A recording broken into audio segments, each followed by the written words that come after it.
Forever Ramas. By Krishna's mercy. Dedication. O beloved princess of Videha, who to her vow to love Rama is always true.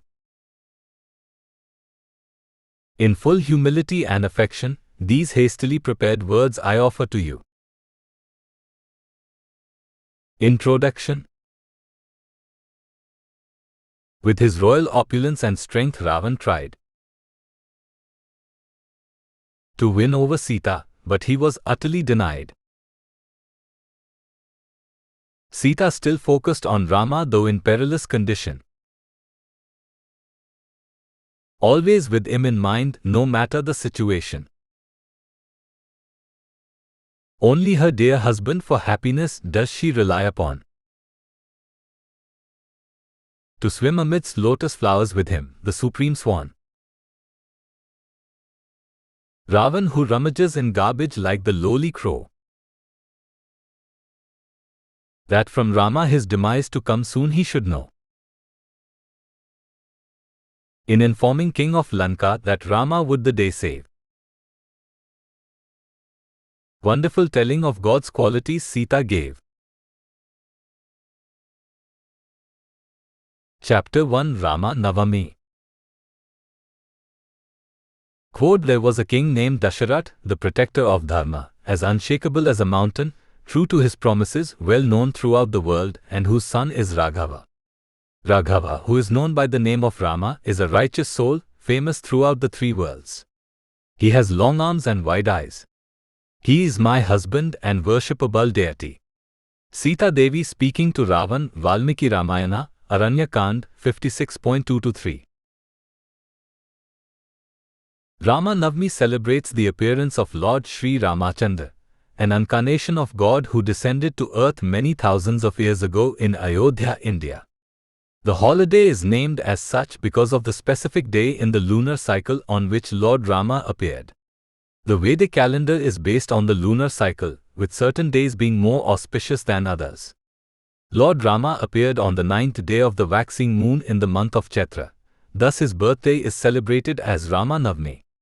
It is similar to the concept of the Christmas holiday where Christians celebrate the birthday of Lord Jesus Christ. Vedic holidays are a little different in that there are many Christmas-type celebrations each year since God takes unlimited forms, Anantarupam. Many of these forms appear on earth. God, being the original person, Aripurusham, never actually takes birth, so his birthdays are more aptly referred to as appearances. Since the Lord descends from the spiritual world in an eternally existing form, his appearances are known as avatars. Lord Rama is one of God's primary avatars. The circumstances surrounding his birth were interesting. During the Treta Yuga, the second time period of creation, there was a great king ruling over the earth by the name of Dasharat. He only ruled over the town of Ayodhya, but since his dominion was recognized by all the other kings, he was often referred to as Mahipati or the Lord of the Earth. Dasharat's trademark characteristic was his chivalry and kindness. He was famous throughout the world as a great warrior who was dedicated to Dharma. The Vedas tell us that an ideal government is one run by the warrior class of men, the Kshatriyas. This is because a government's primary duty is to provide protection to the innocent.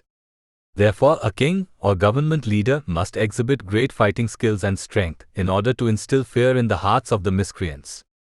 If the sinful among us understand that they will suffer the consequences should they harass the innocent, society will function much more peacefully. Thus Dasharat, through his great fighting ability demonstrated in countless wars, established his supremacy throughout the world. Dasharat pretty much had it all. He was wholly dedicated to Dharma, or his occupational duty. Dharma actually means that which constantly exists with the particular object. Thus Dharma is that which sustains one's existence. Since the living entity's existence is defined by its relationship with God, Dharma usually refers to religiosity or religious duty. When applied to specific areas such as government, it refers to the code of conduct or righteousness. Dasharat's citizens were very happy, and he personally enjoyed life with his 3 wives. The Vedas tell us that those in the mode of passion, the warrior class, are allowed to marry more than once, provided that they can guarantee the complete protection of their wives. The tongue and the genitals are 2 of the hardest organs to control, so they represent the 2 biggest stumbling blocks towards advancing in spiritual life. All the Vedic guidelines are put in place so as to help the living entity achieve pure Krishna or God consciousness in their lifetime. Only with this mindset can the soul break free of the perpetual cycle of birth and death. We shouldn't mistakenly think that the Vedas and the gurus who follow them are unnecessarily punishing us with their rules and regulations. The complete set of Vedic guidelines represents a form of tough love. Since sex desire is very difficult to control, it is advised that one get married at a very young age and then only indulge in sex life for the purpose of having children. From this injunction, we can logically conclude that sex life can only be allowed during one period in every month when the wife is fertile. The warrior class lives mostly in the mode of passion, meaning they perform work for the purpose of receiving material gain. An outgrowth of living in the mode of passion is that one's sex desires remain very high. To allow kings to indulge in sex life but still remain committed to dharma, they were allowed to keep more than one wife. This way the women of society were still protected, and the kings could still make spiritual progress. Dasharath had one thing that bothered him though. He had no son to whom he could pass on his kingdom. The Vedas tell us that each person acquires 3 debts at the time of birth. One of these debts is to the forefathers, also known as the PITRS. This logically makes sense because if it weren't for our parents, we would not take birth under the circumstances that we do. The father must work very hard to maintain the family, and the mother goes through so much pain during labor. Thus, there is a natural feeling of obligation to repay the sacrifices made by our parents. This debt actually ascends all the way up the family chain, since our grandparents and forefathers also played an important role in determining the circumstances of our birth. The debt to the PITRS can be paid by begetting a son. For Dasharath, this debt was increased due to the fact that he was a king in a very famous dynasty known as the Ikshvakas. The Bible says that God created everything in the beginning. The Vedas give a similar description of the events at the time of creation, including the names of important personalities. The kings are known as Rajarashas in the Vedic tradition because they are meant to act as God's representatives on earth. No one can protect better than God, so he decided that societies on earth would need one of his representatives to provide a similar level of protection on a micro scale. To this end, 2 lines of famous kings were started at the beginning of creation. One line took birth from the moon god Soma and the other from the sun god Vivasvan. The Ikshvakas were part of the solar dynasty, and they were famous throughout the world. If Dasharath didn't beget a son, he would be doing a great disservice to the family name. In order to remedy the situation, the king was advised to hold a grand sacrifice. These events took place in the Treta Yuga, or second time period of creation. The Vedas tell us that for each of the 4 ages of creation, there is a specific method of worship that is most effective in providing transcendental realization. In the first age, the recommended method was deep meditation. Almost everyone lived in rural areas, thus there were few distractions.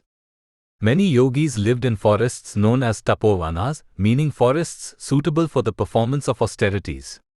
In the Treta Yuga, the recommended method was elaborate sacrifice. Today, Vedic sacrifices are celebrated on a small scale, with a small fire and some oblations of ghee poured into it. In the Treta Yuga, these sacrifices were very elaborate and required highly qualified brahmanas to perform. Dasharath performed the Ashwamedha sacrifice and a subsequent Putrakameshti Yajna, as was recommended to him. A great deity came out of the sacrificial altar and handed some payasam to Dasharath. He in turn divided the payasam up and distributed it to his 3 wives. Very quickly they all became pregnant, with Queen Kausalya eventually giving birth to Lord Rama. Dasharath's 2 other wives, Kaikeyi and Sumitra, gave birth to Bharat, Lakshman and Shatrughan.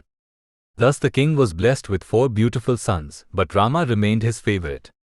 Lord Rama was Dasharatha's Prananatha, or the lord of his life heir. Rama was the son that Dasharatha had longed for. Like father like son, Rama too was extremely dedicated to dharma. Never did he speak an ill word to Dasharatha, for he loved his father very much. The driving force behind Rama's activities was his dedication to maintaining the good name of his father. Rama viewed Dasharatha as his foremost deity, setting a great example for future generations to follow. God didn't appear only to give Dasharatha a son. At the time, there was a powerful Rakshasa demon by the name of Ravan who was terrorizing the saintly class of men around the world. Ravan was very strong due to boons he had secured from several demigods, thus everyone was afraid to take him on in battle. It was at the behest of the demigods that God decided to appear as Lord Rama. Due to the boons he received, Ravan was guaranteed protection in battle against all types of creatures, including celestials. The only species that could defeat him were the human beings. Thus Lord Rama, appearing in the guise of an ordinary human being, was prophesied to be the destroyer of Ravan. Since Ravan hadn't directly attacked Ayodhya, there was no way for Rama to go after him and still remain on the virtuous path. Being God himself, Rama could have easily done whatever he wanted to, but at the same time, he wanted to set a good example for how a king should behave. To secure Ravan's demise, the demigods set forth a plan whereby Lord Rama would have an excuse to take him on in battle. The first piece of this puzzle was Rama's exile to the forest. Dasharatha wanted Rama to succeed him on the throne, but plans got changed at the last minute due to a fit of jealousy thrown by Kaikeyi. She requested that Bharat become king and Rama be exiled. Dasharatha couldn't ignore these requests because he had granted her any 2 boons of her choosing on a previous occasion. For his part, Lord Rama didn't want his father to turn out to be a liar, so he gladly accepted the exile punishment. Rama's beautiful and chaste wife Sita Devi insisted on accompanying him, as did Lakshman. While they were in the forest, Sita was kidnapped by Ravan after a diversion was set up whereby both Rama and Lakshman were drawn away from the group's cottage. The demigods were quite pleased by this, for they knew that Ravan had met his end. Lord Rama and Lakshman eventually marched to Lanka with the help of a huge band of monkeys and defeated Ravan in battle. Sita was rescued and the group triumphantly returned to Ayodhya, where Rama was crowned as the king.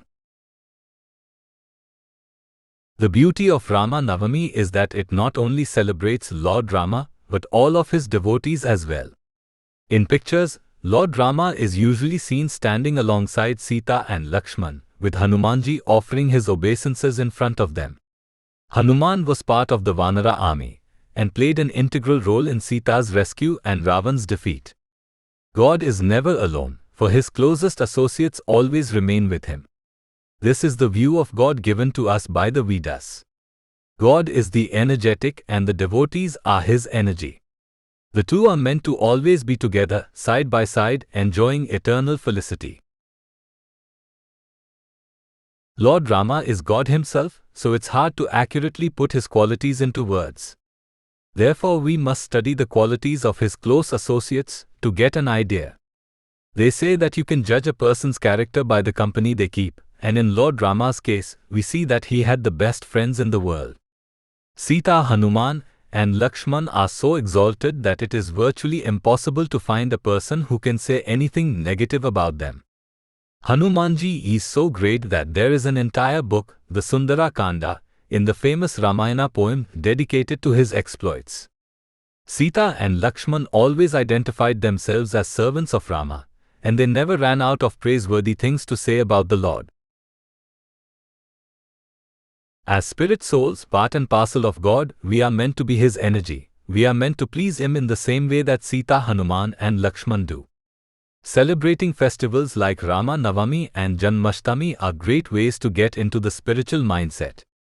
Taking it one step further, we should all try to remember God and his devotees every single day of the year. This can easily be accomplished by regularly chanting Hare Krishna, Krishna Krishna, Hare Hare, Hare Rama, Rama Rama, Hare Hare. Chapter 2 Weight of the World.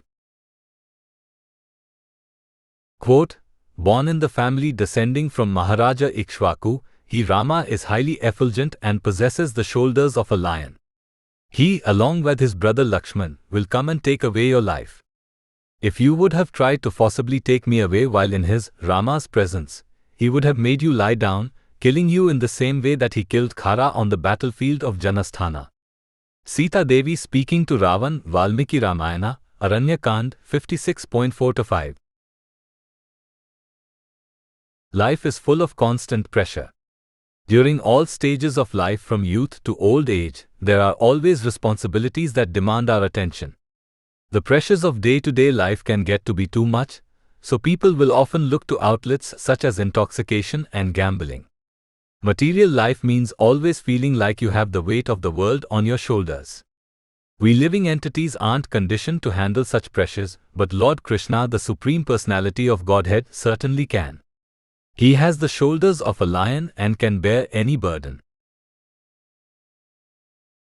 Upon waking up each morning, we have certain obligations that must be met during that particular day. In our youth, those obligations related to school. Since they have more energy than adults, young children are required to wake up very early in order to get ready to go to school. Once in school, they remain there for the majority of the day. When children get home, the real work starts. Homework projects and studying for exams take up much of a student's time at home during the weekdays. There are surely breaks every now and then, including the weekends, but the responsibilities never end. In America, students go through 12 rigorous years of such schooling, after which time many go off to college, which brings a whole new set of pressures. Once they enter the real world, the pressures take on a whole new meaning. Holding a steady job is much harder than attending school, since the breaks are fewer and farther between. Since vacation time is very limited, the only time off comes during the weekends. On top of that, one must support themselves, pay bills, manage household affairs, and keep a family happy. Family life is the essence of material life. Keeping a spouse and children happy is not an easy task. Adults look for ways to relax, but these escapes only provide short-term relief. Even if a person successfully meets all their obligations in a given day, the responsibilities essentially reset when the person wakes up the next morning. All of this can get to be too much after a while. The retirement age in America is 65, so a person has to go through almost 6 decades of dealing with constant pressure before they can finally relax. Even those who are inactive, be they unemployed, retired or disabled, have to deal with constant hankering and lamenting. The Vedas tell us that the mind causes us to always want things that we don't have, and lament over things that we didn't achieve or things that went wrong. No one, regardless of their material prosperity or disposition, can escape these two predicaments caused by the human mind. So how should we deal with such a pressure-filled life? Not surprisingly, the Vedas tell us to rely on God. Instead of keeping the pressure on ourselves, we simply have to put the burden on God's shoulders. This is okay because the Supreme Lord can certainly handle it. In fact, in one very famous incident, the Lord, taking the form of a boar Varaha, held up the entire earth and saved it from being deluged by water. So the Lord is designed to take away our pains. One of his names is Hari, meaning one who takes away distresses. This seems easy enough, right? Just shift the pressure to God? The problem is that material life only exists due to the living entity's desire to imitate God. Long story short, we thought we could imitate God's ability to create, maintain and destroy, so the Lord let us take birth in this temporary place we call Earth. Here we get to interact with material nature, or Maya, and pretend to be the cause of the results of our activities. We think ourselves the doers, a mindset which results in a false sense of proprietorship. The downside is that we also assume all of the pressures that go with preserving our existence. The plight of modern-day governments serves as a great example in this regard. Government only exists to provide protection to the innocent. Each individual has a right to their life, liberty, and the pursuit of happiness. In addition, we have a right to defend ourselves from those who try to infringe upon our property and life. Government therefore represents the collective right of self-defense for a large group of people. We see that today's governments are mostly struggling, especially in the financial department. In America, the federal government is running massive annual budget deficits of upwards of $1 trillion. The leaders have promised all sorts of handouts through programs known as entitlements, and they have found themselves strapped for cash as a result. Fearing a revolt from the people, the government is hesitant to cut spending or raise tax rates which are already high. The government is thus forced to sink further and further into debt by issuing treasury notes, most of which are bought up by foreign countries. Government is the representative of the people, so its problems only reflect the realities that many of us face. Material life is not meant to be easy. This struggle that we endure is by design, for it helps us understand that there is a higher power. The sooner we realize this fact, the better. The real aim of human life is to understand that God is the original proprietor of everything, our best friend and the supreme object of pleasure. Those who surrender to God can have all their burdens taken away, while those who challenge Him will suffer greatly. This was the lesson taught by Sita Devi, the wife of Lord Rama, many thousands of years ago. During the Treta Yuga, God appeared on earth as a warrior prince named Rama. Taking his wife Sita and younger brother Lakshman with him, the Lord roamed the forests of India for 14 years. On one particular occasion, Rama and Lakshman were lured away from their cottage in the forest, which left Sita vulnerable to an attack by the Rakshasa demon Ravan. He forcibly took Sita away and brought her back to his island kingdom of Lanka. Ravan desperately wanted Sita for his wife, but she detested him. In the above referenced quote, Sita is extolling the virtues of Rama and Lakshman and explaining how they would have utterly destroyed Ravan if he would have tried taking her while in their presence. On a previous occasion, Ravan had sent an army of Rakshasas to attack Rama in the forest of Janasthana. Rama easily destroyed all 14,000 Rakshasas, including Ravan's half-brother, the powerful Khara. Sita makes reference to this incident by stating that Rama would have killed Ravan in the same way that he had previously killed Khara. Rama, being God himself, had the shoulders of a lion. He and Lakshman were the greatest warriors in the world, and they used their fighting prowess to defend the innocent. Ravan, on the other hand, acquired his powers unnaturally through boons from the demigods. In a sense, his prowess was on loan from divine elements, but sadly he didn't realize this. He thought that he was stronger than God. Ravan thought he could handle ruling the entire world. This flawed mentality led him to committing the fatal mistake of kidnapping Sita. Rama and Lakshman would eventually come through for Sita by marching to Lanka and killing Ravan in battle. We should transfer the burden of our problems to God. The Lord doesn't want us to constantly hanker and lament. He wants us to simply execute our prescribed duties without attachment for the result. At the same time, we should dedicate all our activities to Him.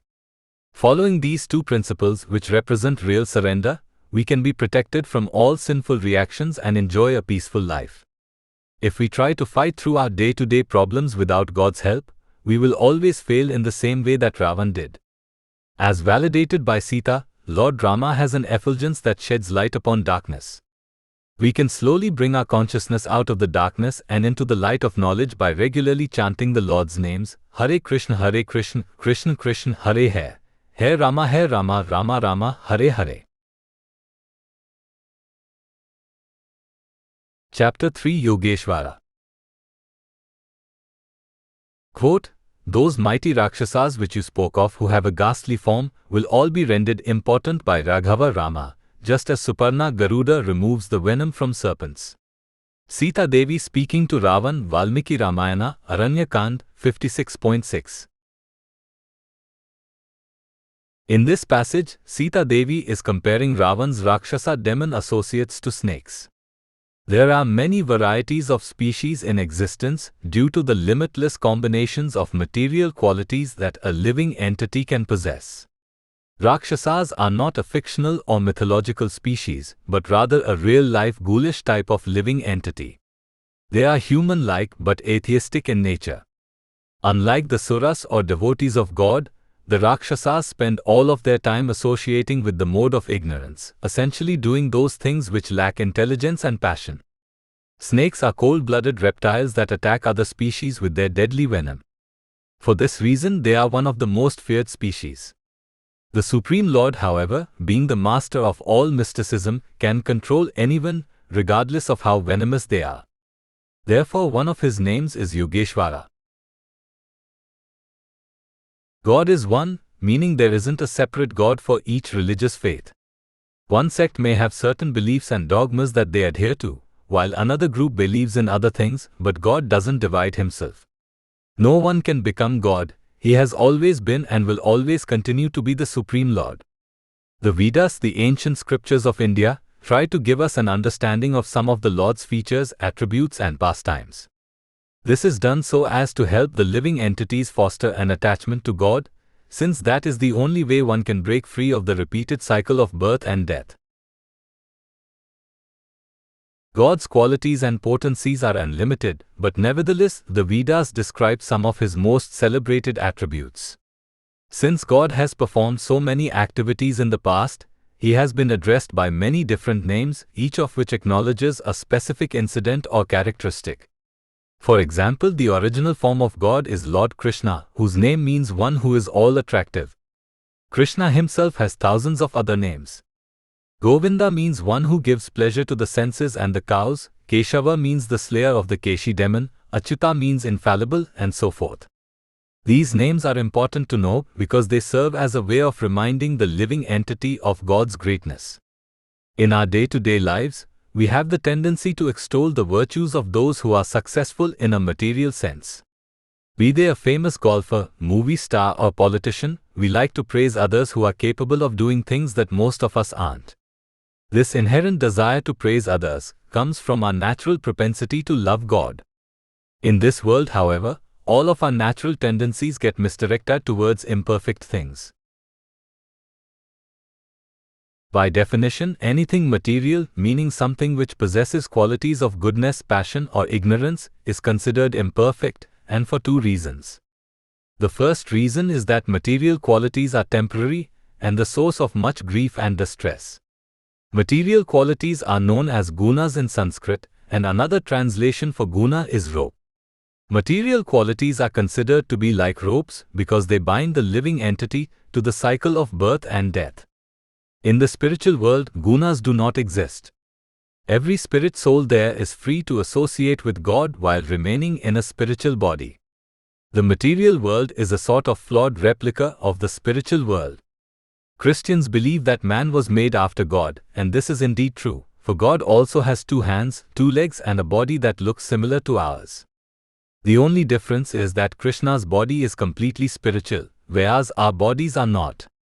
For the living entity, there is a difference between spirit and matter, Purusha and Prakriti, but God is all Purusha. One of Krishna's names which we should take note of is Yogeshwara, meaning the master of yoga or mysticism.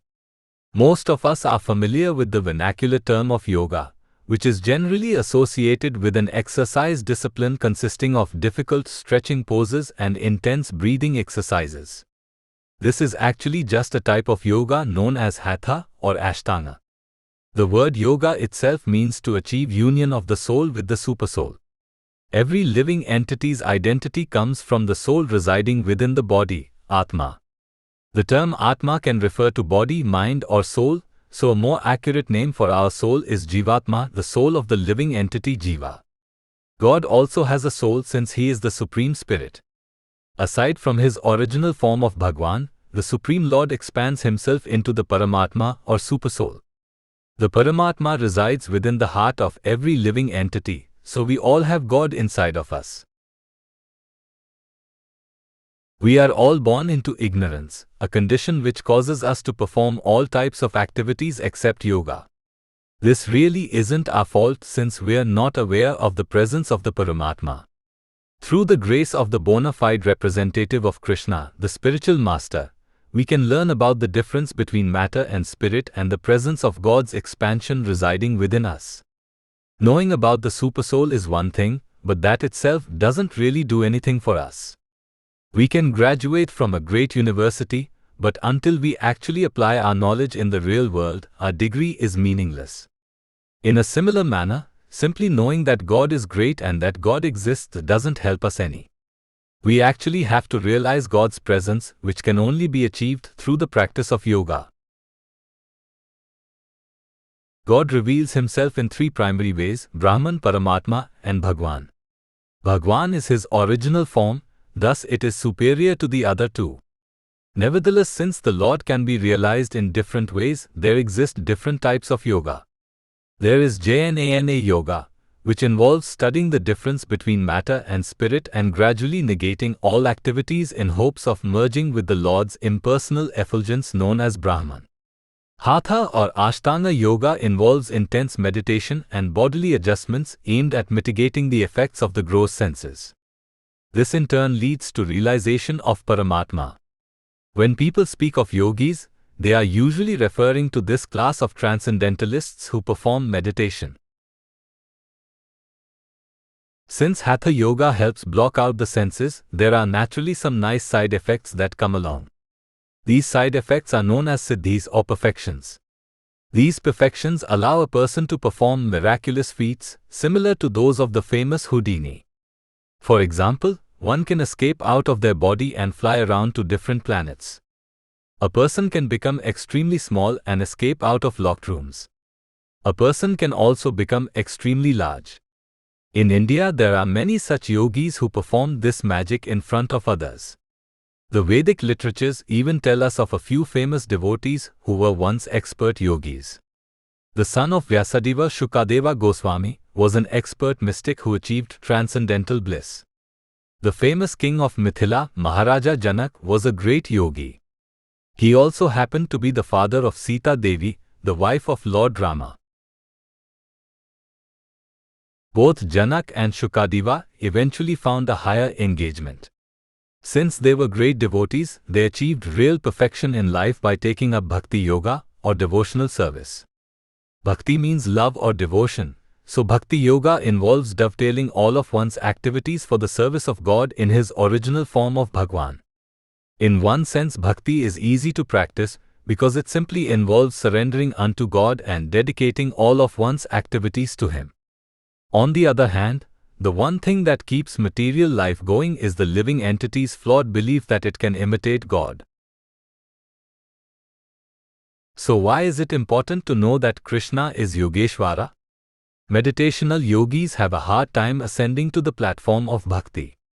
They are attracted by the hope of attaining mystical perfections, or siddhis. They think that if they spend enough time in meditation, they will achieve perfection in life. They will either be able to live forever, achieve mukti liberation, or possess some great mystical power. The Vedas tell us, however, that no matter how great a yogi one becomes, God always remains superior. He is the master of all mystic power. Some devotees might get offended hearing that God is compared to a mystic or a magician, for magicians are really ventriloquists, i.e. people who perform fake tricks. God is not that type of magician. He is described as a mystic because that is the language understood by the followers of meditational yoga. Simply by exhaling, Lord Narayana, Krishna's four-armed expansion, created this and innumerable other universes. Simply by inhaling, these same universes will be ultimately destroyed. A great yogi may be able to move a spoon with their mind, but Krishna creates millions of planets that all float in the air by their own power. We don't have the power to create anything that can float on its own for even a day, let alone billions of years. All these facts may seem obvious to many of us. Sure, God is great, I understand that. What's so important about knowing His mystical powers? These facts are important because many people either choose to ignore them or don't believe in them.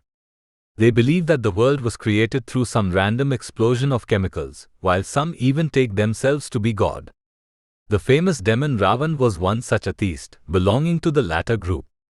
He was no expert in yoga, but he managed to acquire great material wealth and strength by pleasing the demigods, Krishna's chief deputies in charge of the material creation. Ravan could defeat anyone in battle, and he was given immunity from defeat against all celestials, animals, and other great beings.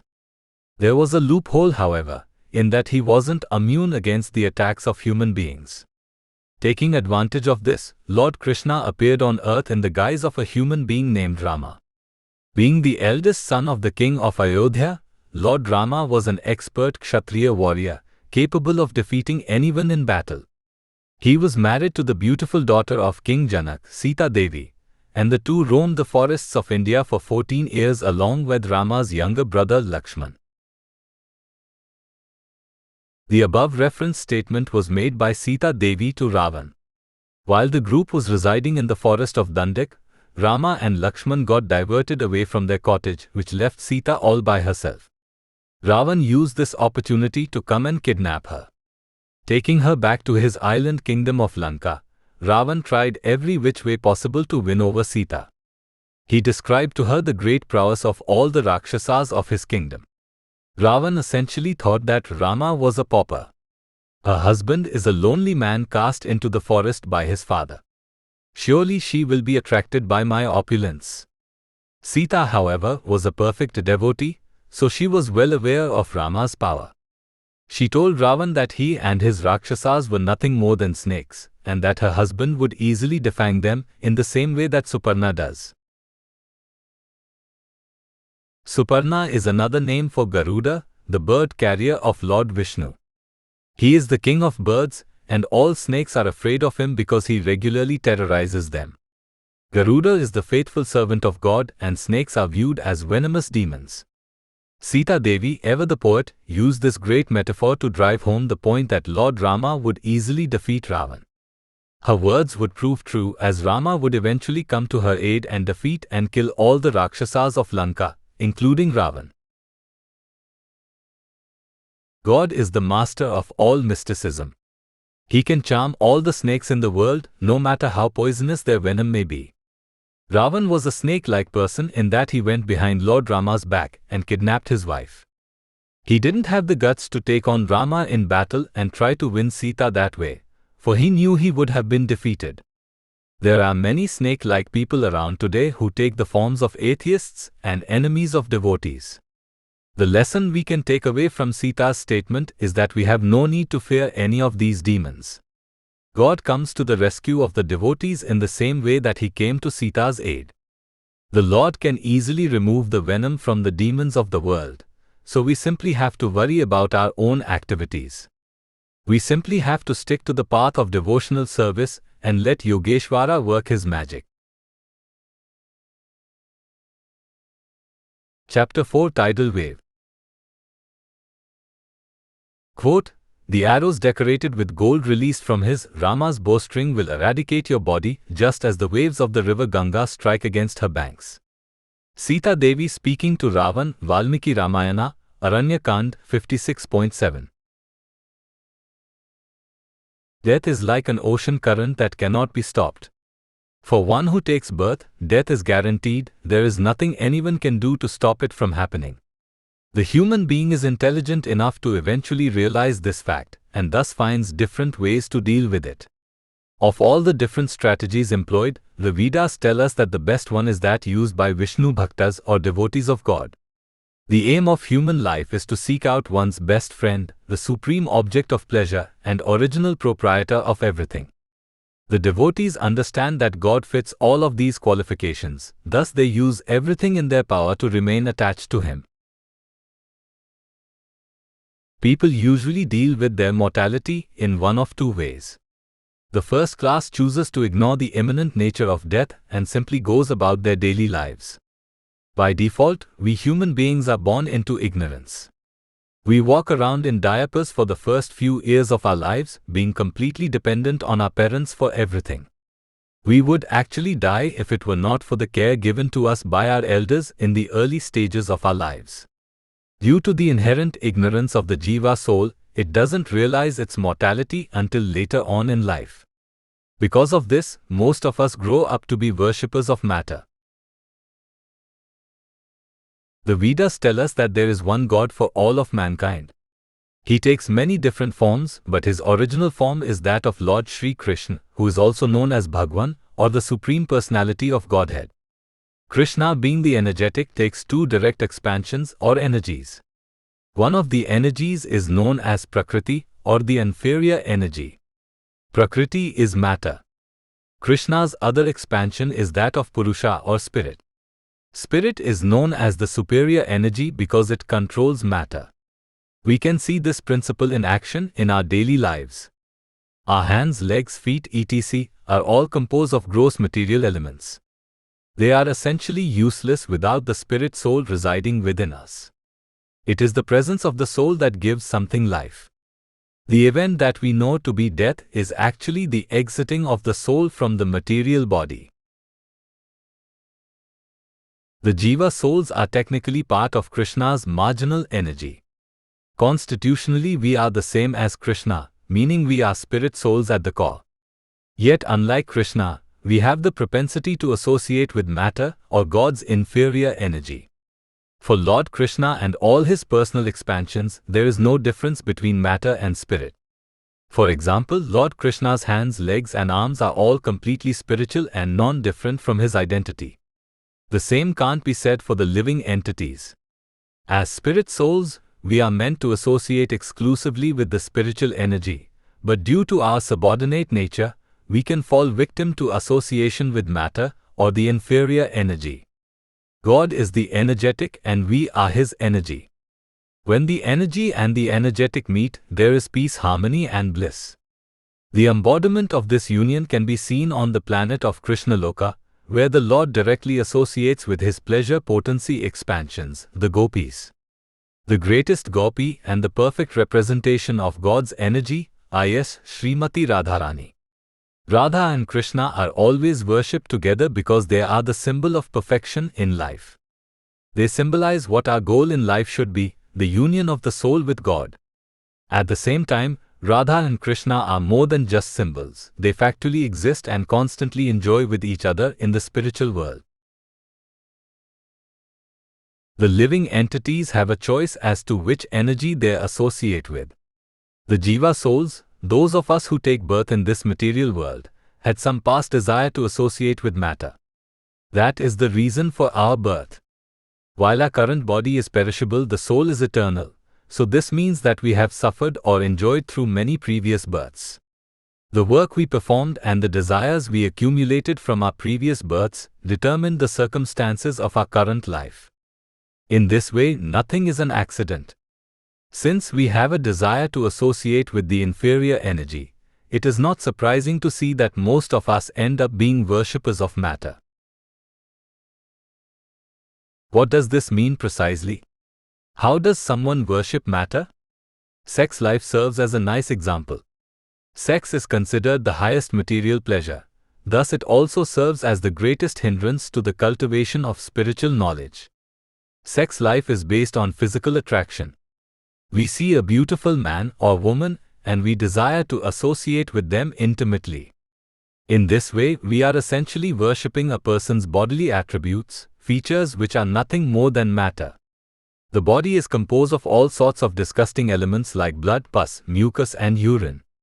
Yet it is precisely this body that we find attractive. Not only is the body material, but it is ever-changing. It is subject to old age, disease, and death. So in this way, we see that exclusive worship of matter is a flawed engagement. There are other ways to worship matter, namely the acquisition of material wealth, strength, and fame. The news media provides a great example of this. They chronicle the day-to-day lives of famous celebrities, movie stars, and athletes. These people are famous because they have succeeded in some material venture. They garner great attention from the general public because most of us wish we were like them. Having a high-paying job, a beautiful wife, nice children, and a big house are seen as the goals of life.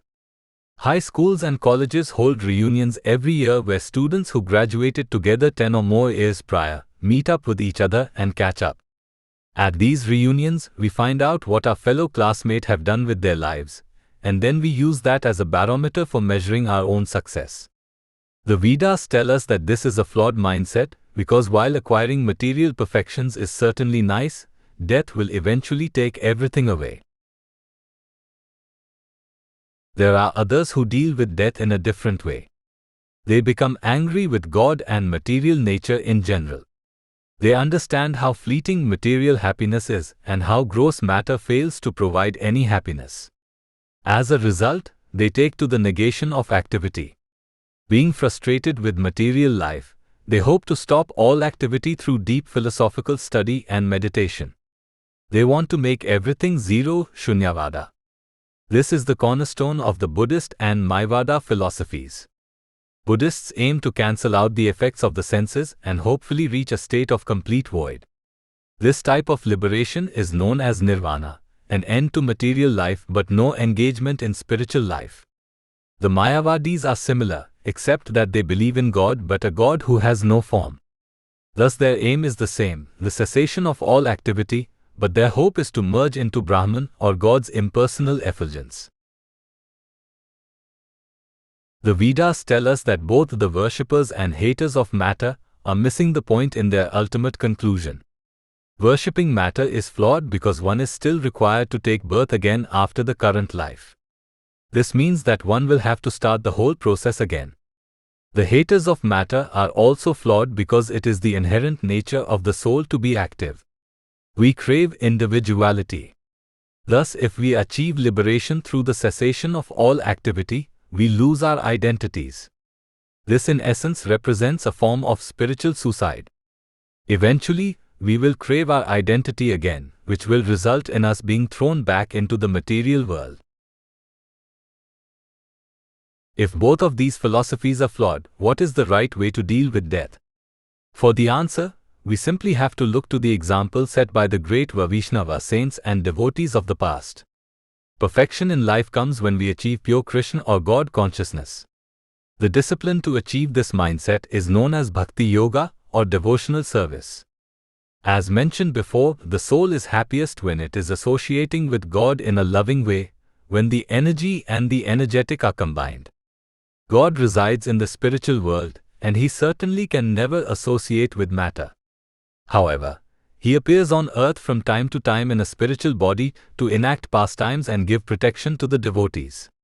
Not only does He appear in His avatara form, but the Lord also incarnates in other ways, such as through His names, stories about Him detailed in the Vedic literatures, and His deity form. It is through the mercy of the incarnations that the spirit souls are allowed to directly associate with the Lord during their current lifetime. The secret to success comes from using matter to our benefit. Matter is certainly inferior, but if we use it for Krishna's service, it becomes spiritualized. The deity is a great example of this. We can take something as simple as stone or wood and use it to construct a statue representation of the Lord.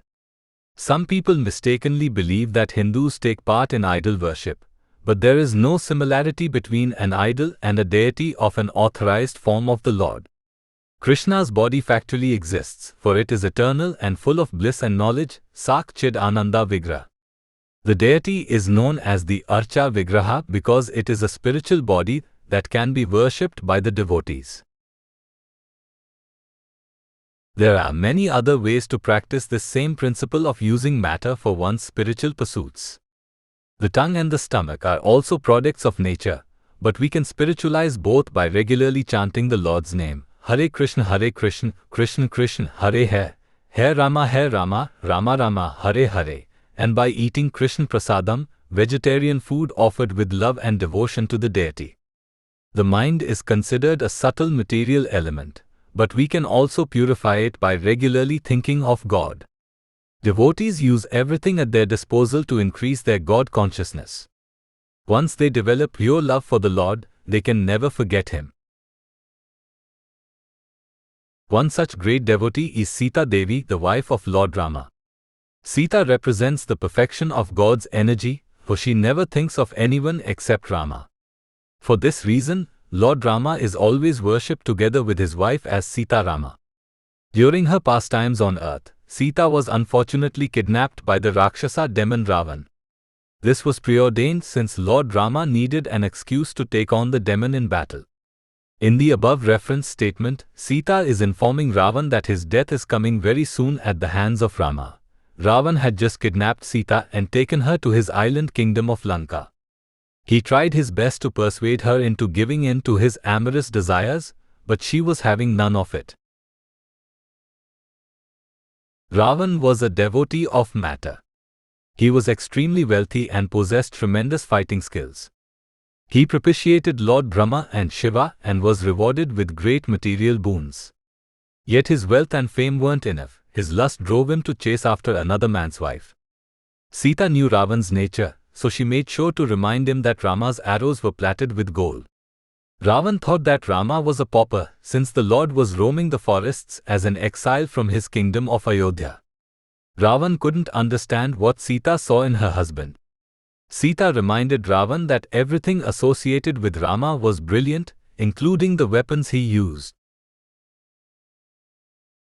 Sita also mentions that the force of Rama's arrows would be just like the force of the river Ganga hitting her banks.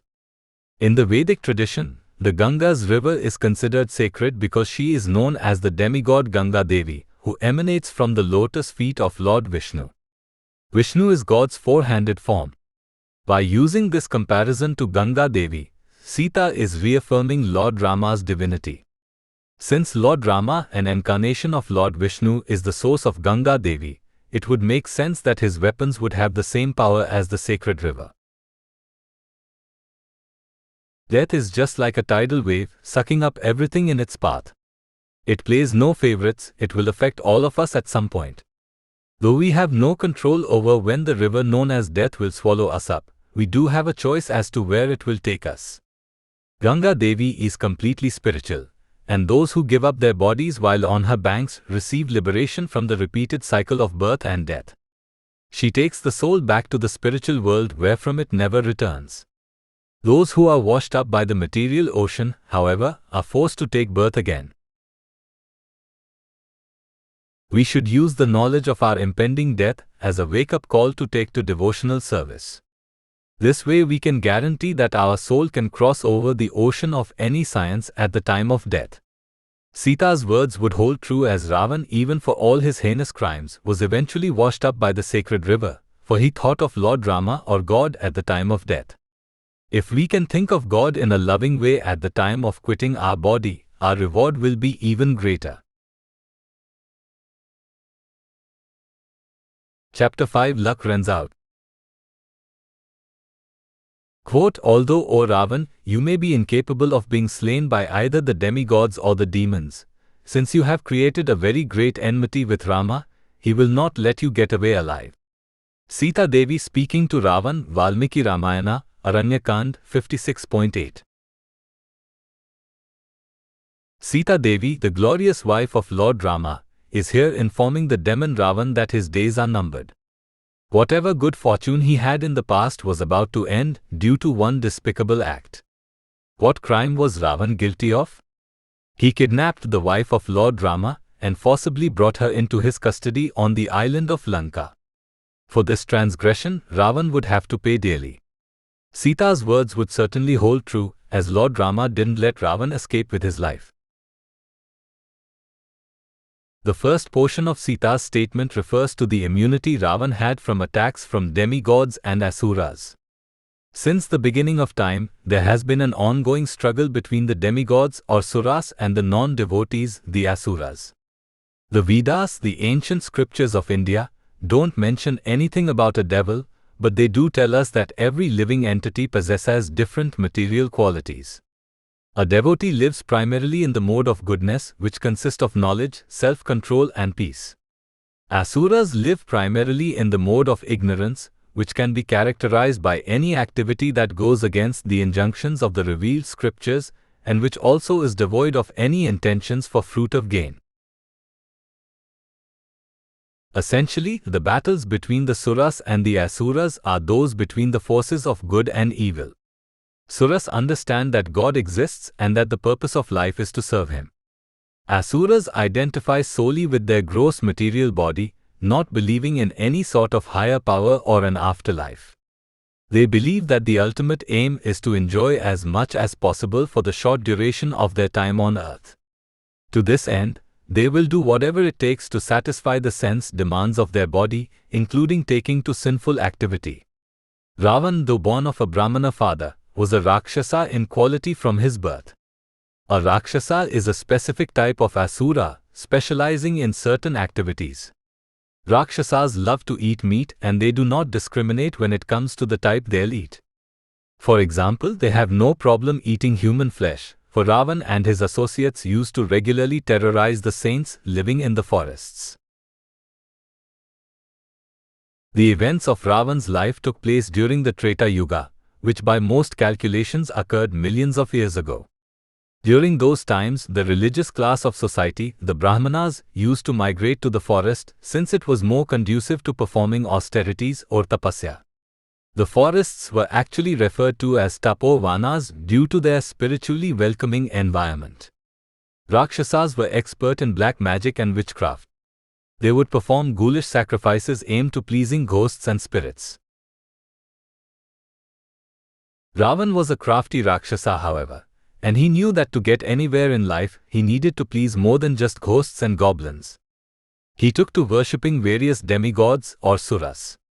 This is rather ironic, for the Rakshasas and demigods were great enemies, so how could Ravan worship them? As stipulated by Lord Krishna, the Supreme Personality of Godhead, the demigods are required to grant benedictions to whoever pleases them properly. The material world which we live in is a sort of neutral playing field. On the highest level, there is no such thing as good and evil. What do we mean by material? Material refers to matter, which is God's inferior energy. Matter is inferior because it is controlled by spirit, which is superior. Constitutionally speaking, we are all spirit souls, so we are superior to matter. At the same time, there is a supreme spirit known as God. Since he is the most powerful spirit, we are subordinate to him. When a person has material desires, it means they have a desire to increase something related to matter.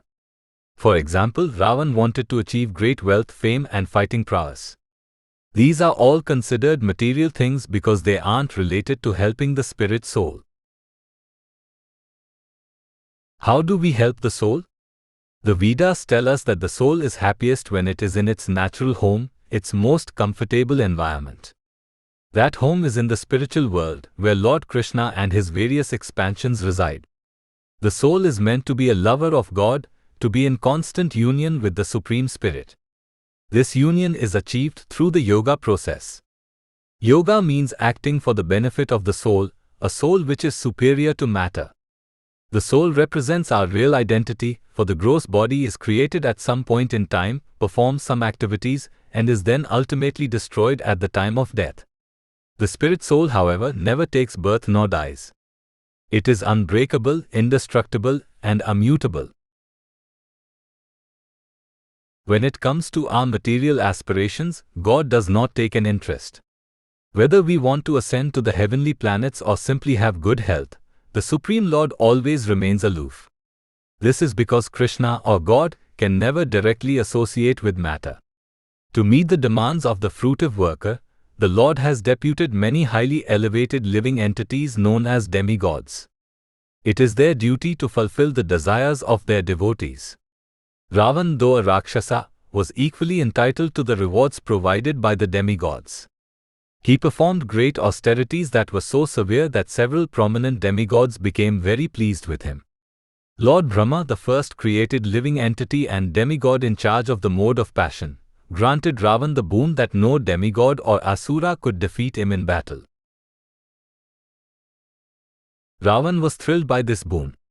He didn't believe in a god, so he thought that he had just outsmarted his main rivals. What's interesting is that Ravan also asked for immunity from asuras or his fellow demons. The conditioned living entity is forced to compete with his fellow man for sense gratification. Through ignorance, the non-devotees think that there is no God, so they in essence compete with each other to become the supreme living entity on earth. Ravan knew that his fellow asuras would compete with him over issues of sense gratification, so he made sure to ask for immunity from them. This meant that Ravan could take on any living entity on earth and not have to worry about being killed. People in the mode of goodness will accurately note that Ravan wasted all of his hard work performing austerities. Devotees of God want nothing to do with temporary material rewards, which only provide fleeting happiness. An abundance of possessions can drive one to becoming a slave to the mode of passion, which when left unchecked can lead to anger, lust, and an overall lack of rationality. This is precisely what happened with Ravan. Through his newly acquired powers, he became the king of the island of Lanka. His kingdom was exquisite and filled with many beautiful gold-decked palaces, full of the most beautiful women in the world. Ravan had many wives whom he would cavort with regularly while drinking wine. Yet this sinful life was not enough for him. Being informed by his sister that a beautiful woman was residing in the forest of Dandak, Ravan decided that he had to have her. This woman was Sita Devi, the beautiful and chaste wife of Lord Rama. The demigods, realizing that they could not defeat Ravan in battle, petitioned Lord Vishnu to come save them. Lord Krishna is the original personality of Godhead, and his chief expansion is that of Lord Vishnu. The avatars or incarnations of God that appear on earth come from Lord Vishnu. Realizing that the demigods were in a pickle, Vishnu decided to appear on earth in the guise of a human for the express purpose of killing Ravan. In his haste to outsmart the demigods, the silly demon forgot to ask for immunity in battle from human beings. Lord Vishnu came to earth as a handsome and pious Kshatriya warrior named Rama. He was married to the daughter of King Janak of Mithila, Sita, and along with his younger brother Lakshman, the Lord roamed the forests of India for 14 years. This excursion through the forest was no accident, for the Lord needed an excuse to take on Ravan in battle. Standard protocol stated that a king could not attack another without just cause. Ravan set up a diversion where Rama and Lakshman were lured away from Sita, thus giving him an opportunity to kidnap her. Sita's kidnap sealed Ravan's fate. Lord Rama had the excuse that he needed. As Sita states above, Lord Rama would not allow Ravan to get away alive. Stealing God's wife will do anyone in. This is actually a great metaphor for how material life works. Since God is the creator of this and every other planet, we should assume that everything belongs to Him. If we act with this knowledge in mind, we aren't committing any offenses. If we live under the false impression that everything here belongs to us, we are in a sense stealing from God in the same way that Ravan stole Sita. Does this mean that we are all doomed? Does this mean that the Vedas don't believe in private property? We certainly do have a claim to those things that we own, but we should keep in mind that everything is on loan from God. Not only do we have a right to own property for the execution of our regulative duties, but every other living entity also has a right to their property. In this way, we should live a peaceful life of mutual respect and understanding for all life that exists in this world. The best way to purify ourselves is to use the property that we do own for God's service. This can be accomplished very easily by performing our prescribed duties and regularly chanting the holy names of God, Hare Krishna, Krishna Krishna, Hare Hare, Hare Rama, Rama Rama, Hare Hare. We should not raise hostilities with God, nor should we encroach on His property. This human form of life is a great boon because we have the ability to understand God. We can see God in His deity form, hear Him by chanting His name, and taste Him by eating Krishna Prasadam. These experiences can be relished by all human beings. Instead of competing with God, we should work with Him in a loving way and become His friend. This is the path to perfection adopted by all the great devotees past, present and future. Chapter 6: The Sacrificial Stake. Quote, "The powerful Raghava Rama will destroy whatever remains of your life. Like the life of an animal tied to the sacrificial stake, your own is incapable of being reclaimed." Sita Devi speaking to Ravan, Valmiki Ramayana, Aranyakand 56.9. Though devotees of Vishnu today refrain from eating meat, there used to be a rich tradition of elaborate sacrifices performed in the past where even animals were killed as part of the religious ceremonies. Kings and other exalted living entities would go to great lengths to perform these animal sacrifices, for these rituals provided tremendous spiritual rewards both for the performers and the animals that were killed. In the Treta Yuga, the second time period of creation, the performance of elaborate sacrifices was the most effective method for achieving transcendental realization. As time went on, the practice was gradually abolished as many were taking to killing animals simply as an excuse to eat meat. Animal sacrifice in the Vedic sense is supposed to be a completely religious experience. By religion, we mean that discipline pertaining to the advancement of the soul. The spirit soul, or Atma, residing within our body forms the basis of our identity. Our arms, hands, legs and face all go through changes, but our identity always remains the same.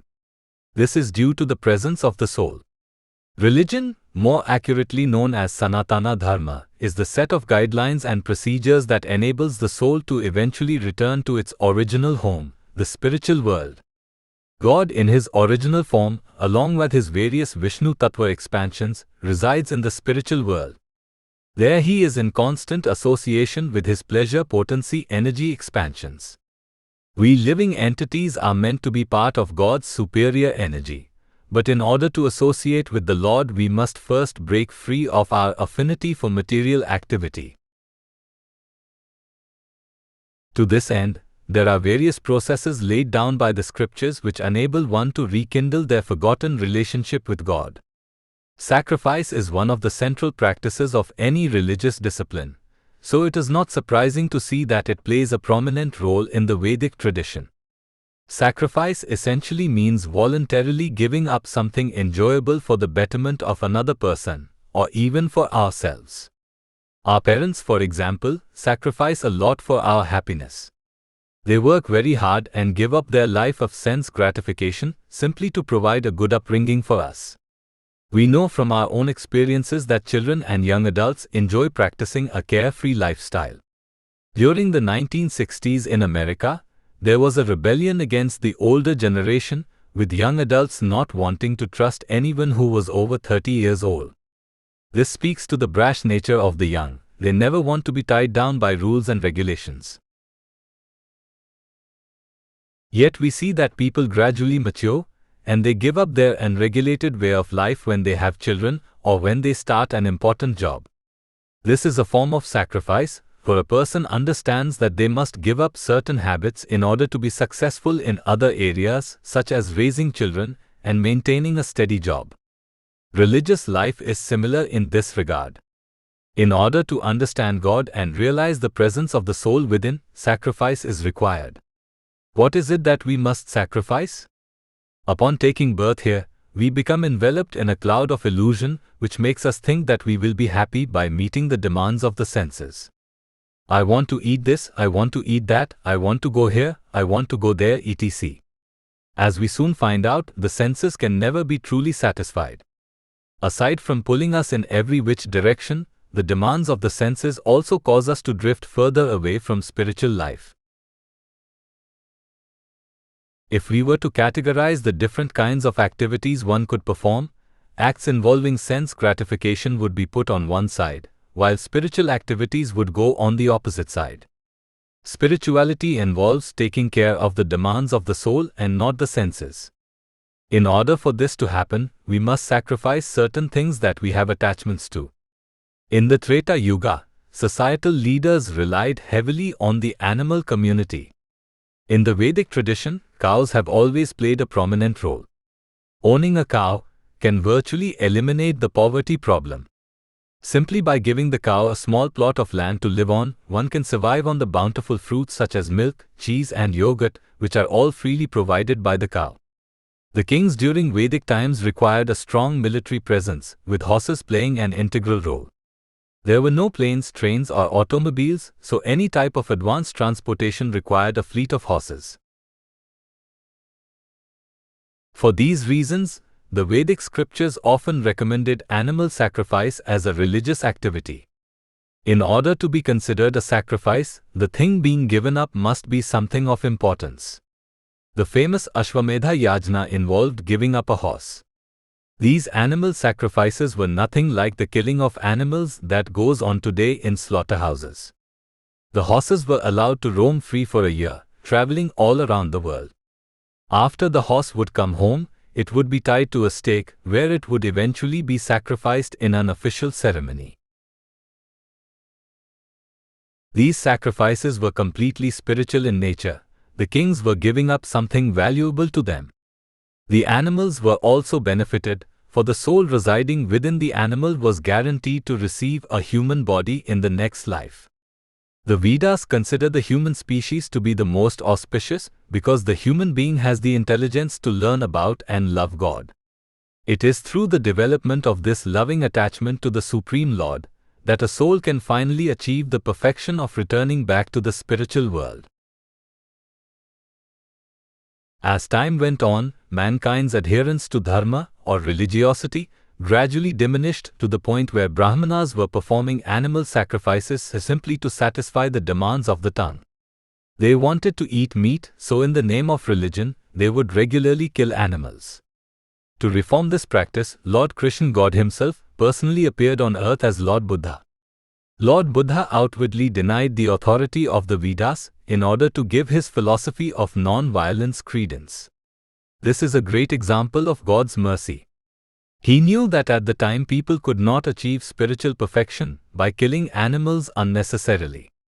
In order to help mankind gradually reform, the Lord preached against the Vedas. Thus the animal sacrifice practice was stopped, eventually leading to the condition today where followers of the Vedas don't eat any type of meat, fish or eggs. In a properly executed Vedic animal sacrifice, the animal is tied to a stake and then guaranteed spiritual advancement after it is killed. In a similar manner, the demon Ravan was metaphorically sacrificed by Lord Rama, the Supreme Personality of Godhead. In the Treta Yuga, God appeared on earth to reinstitute the principles of religion and to annihilate the miscreants in the form of the Rakshasa demons who were harassing the saintly people of the earth. Lord Rama was born and raised in a Kshatriya family, so he was quite familiar with the concept of an animal sacrifice. In fact, his father Maharaja Dashrath performed an Ashwamedha Yajna that eventually led to the Lord's appearance. During Lord Rama's time, the demon Ravan was chief among the Rakshasas. He ruled over an island kingdom known as Lanka, and he was extremely powerful. Even the demigods or elevated living entities feared him. Rama couldn't kill Ravan outright, however. The Lord, taking birth in a family of pious kings, vowed to adhere to the established codes of conduct or dharma. These rules stipulated that a king should never attack another person without due cause. In this way, Lord Rama really couldn't attack Ravan unless and until Ravan did something to provoke him. Ravan took care of this by kidnapping Lord Rama's wife Sita. Ravan brought Sita back to his kingdom of Lanka and held her captive in a garden. In the above referenced quote, Sita is responding to Ravan's advances. She is informing him that his days are numbered and that Rama will destroy him very soon. Sita compares Ravan's fate to that of an animal tied to a sacrificial stake. What's ironic here is that according to the material vision, it was Sita who was the captive of Ravan. Yet from her authoritative statements, we can understand that it was Ravan who had the noose around his neck and not Sita. Just as a sacrificial animal is guaranteed of spiritual elevation, Ravan was similarly provided the same luxury. Lord Rama eventually marched to Lanka and killed Ravan in battle. Fighting with God and being killed directly by him are not everyday occurrences. As their reward, such fighters are granted mukti, or the liberation of merging into the body of the Supreme Lord. Liberation means that the soul is released from the cycle of birth and death. There are 5 primary types of liberation, each depending on a person's consciousness at the time of death.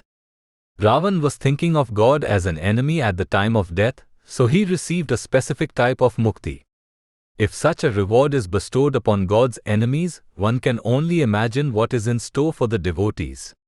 Lord Rama's closest associates were granted the boon of being forever devoted to him. All the people of Ayodhya, the kingdom which Lord Rama ruled as king, returned to the spiritual world at the same time as Lord Rama. In this way, they were granted the best type of liberation, that of eternal loving association with the Lord. We don't need to kidnap God's wife or anger the Lord in order to be benefited spiritually. We don't even need to kill animals. In this age, animals don't play as prominent a role in our economic livelihood since advanced technology has greatly increased our food-producing capabilities. Sacrificing animals isn't necessary because we aren't really giving up much by killing them. The only bona fide sacrifice in this age is the Sankirtana Yajna, or the congregational chanting of the holy names of God, Hare Krishna, Krishna Krishna, Hare Hare, Hare Rama, Rama Rama, Hare Hare. How can chanting be a sacrifice? Chanting the name of God requires us to engage our tongue, our ears, and most importantly, our time. In this fast-paced world, we don't have much time to think about God. We are busy studying hard in school or putting in long hours at the office. When we come home, there are the demands of the family and the house that must be met. If we are lucky enough to get free time, we just want to relax. In this way, we see that spending time reciting God's name is certainly a sacrifice. Just as with the sacrifices performed in previous ages, the performance of Sankirtana greatly benefits the soul. Sankirtana is an integral part of Bhakti Yoga or devotional service. It is the practice of this yoga that enables us to change our consciousness from the material to the spiritual world. If we think of God at the time of death, we are guaranteed to return to his spiritual abode. Ravan unintentionally tied himself to the sacrificial stake by kidnapping Sita. Lord Rama came to rescue Sita, but in the process also rescued Ravan's soul. For the devotees, there is a much more peaceful path to salvation. We simply have to envelop ourselves in the transcendental sound vibrations of the holy names of God. The Lord will most certainly hear this sound and come to our rescue in the same way. Chapter 7, Ash to Ash.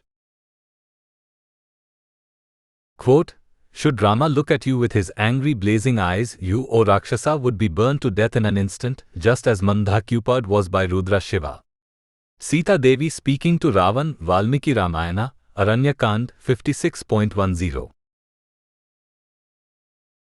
This statement is in reference to a famous historical incident where Kamadeva, the god of love, Cupid, was burned to ashes by a single glance of Lord Shiva, the greatest of all the demigods. This one incident serves as a great metaphor to explain what happens to the enemies of devotees of God. Lord Shiva is worshipped as the one and original God by many people around the world. But the Vedas tell us that he is somewhere in between a demigod and the original form of Godhead. The Supreme Ishwar or controller is Lord Shri Krishna. He then directly expands himself into Lord Vishnu, who then further expands himself into other forms.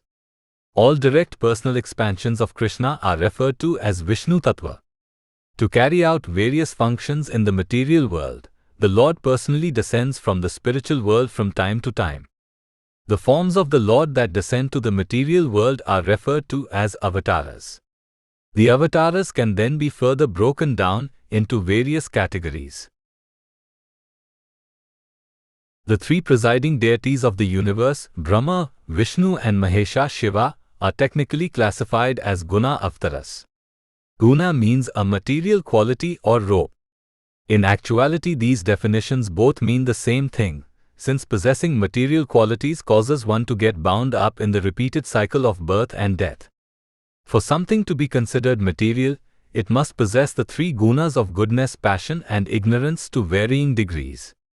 Lord Krishna or God can never directly associate with any guna, so he takes the form of three avatars to manage material affairs. Lord Brahma is in charge of creation, so he is the presiding deity of the mode of passion. Lord Shiva is in charge of destruction, so he is the presiding deity of the mode of ignorance. Lord Vishnu is the maintainer and thus in charge of the mode of goodness. Lord Vishnu is a personal expansion of another form of Vishnu who resides in the spiritual world. In this way, Lord Vishnu is superior and not considered part of the material world. Lord Brahma is a living entity just like all of us, except that his duration of life is much longer. Nevertheless, he takes birth at a certain time and then dies many millions of years later. Since he is an elevated living entity, he is known as a demigod or Deva. There are thousands of demigods, but Lord Brahma is a chief Deva due to the fact that all living entities can trace their lineage back to him. Lord Shiva is considered to be in between a demigod and the Supreme Lord. The best analogy used to explain this is the comparison between milk and yogurt. Yogurt and milk can be considered the same since yogurt could not exist without milk. Yet at the same time, yogurt is different from milk, for the two products cannot be used interchangeably. In this respect, Lord Shiva is compared to yogurt and Lord Vishnu to milk. Even though Lord Shiva is in charge of the mode of ignorance, he does not live in this mode. On the contrary, he is a great devotee of God. He loves Vishnu very much, and he is especially attached to Lord Vishnu's avatara of Lord Rama. As mentioned before, God personally descends to earth from time to time to enact various pastimes, including the killing of miscreants and the protecting of the saintly class of men. During the Treta Yuga, Vishnu's appearance on earth was as a Kshatriya prince named Rama. Born as the eldest son of King Dasharath of Ayodhya, Rama was loved and adored by all. He was an excellent warrior who wielded the bow and arrow. His wife was the most beautiful princess of Mithila, Sita Devi. The two were happily married and enjoying life in Ayodhya, when Rama was suddenly banished from the kingdom by his father. Taking his younger brother Lakshman and Sita with him, Rama roamed the forests of India for 14 years. While staying in the forest of Dandik, Sita was kidnapped by the Rakshasa demon Ravan. The demon had heard about a beautiful princess staying in the forest, and he was determined to have her as his wife. He also heard about Rama being exiled, so he thought that the Lord must be a pauper and incapable of defending himself. Still, many of Ravan's associates warned him against agitating Rama, for they had seen his fighting ability. They told Ravan that he would be easily defeated in battle against the Lord. Resolved to have Sita, Ravan devised a plan whereby Rama and Lakshman would be lured away from their cottage, leaving Sita all by herself. The plan worked and Sita was brought back to Ravan's island kingdom of Lanka. Though he tried his hardest to win her over, she wanted no part of him. In the above reference statement, Sita is sternly rebuking Ravan and warning him of his impending fate. She emphatically declares that Rama will come and burn him to ashes in the same way that Lord Shiva killed the god of love, Kamadeva. Sita's statement refers to a very famous incident documented in many Vedic texts. A long time ago there was a demon that rose to power in the world. This demon was somehow granted the boon that no one could kill him in battle, except for a son of Lord Shiva.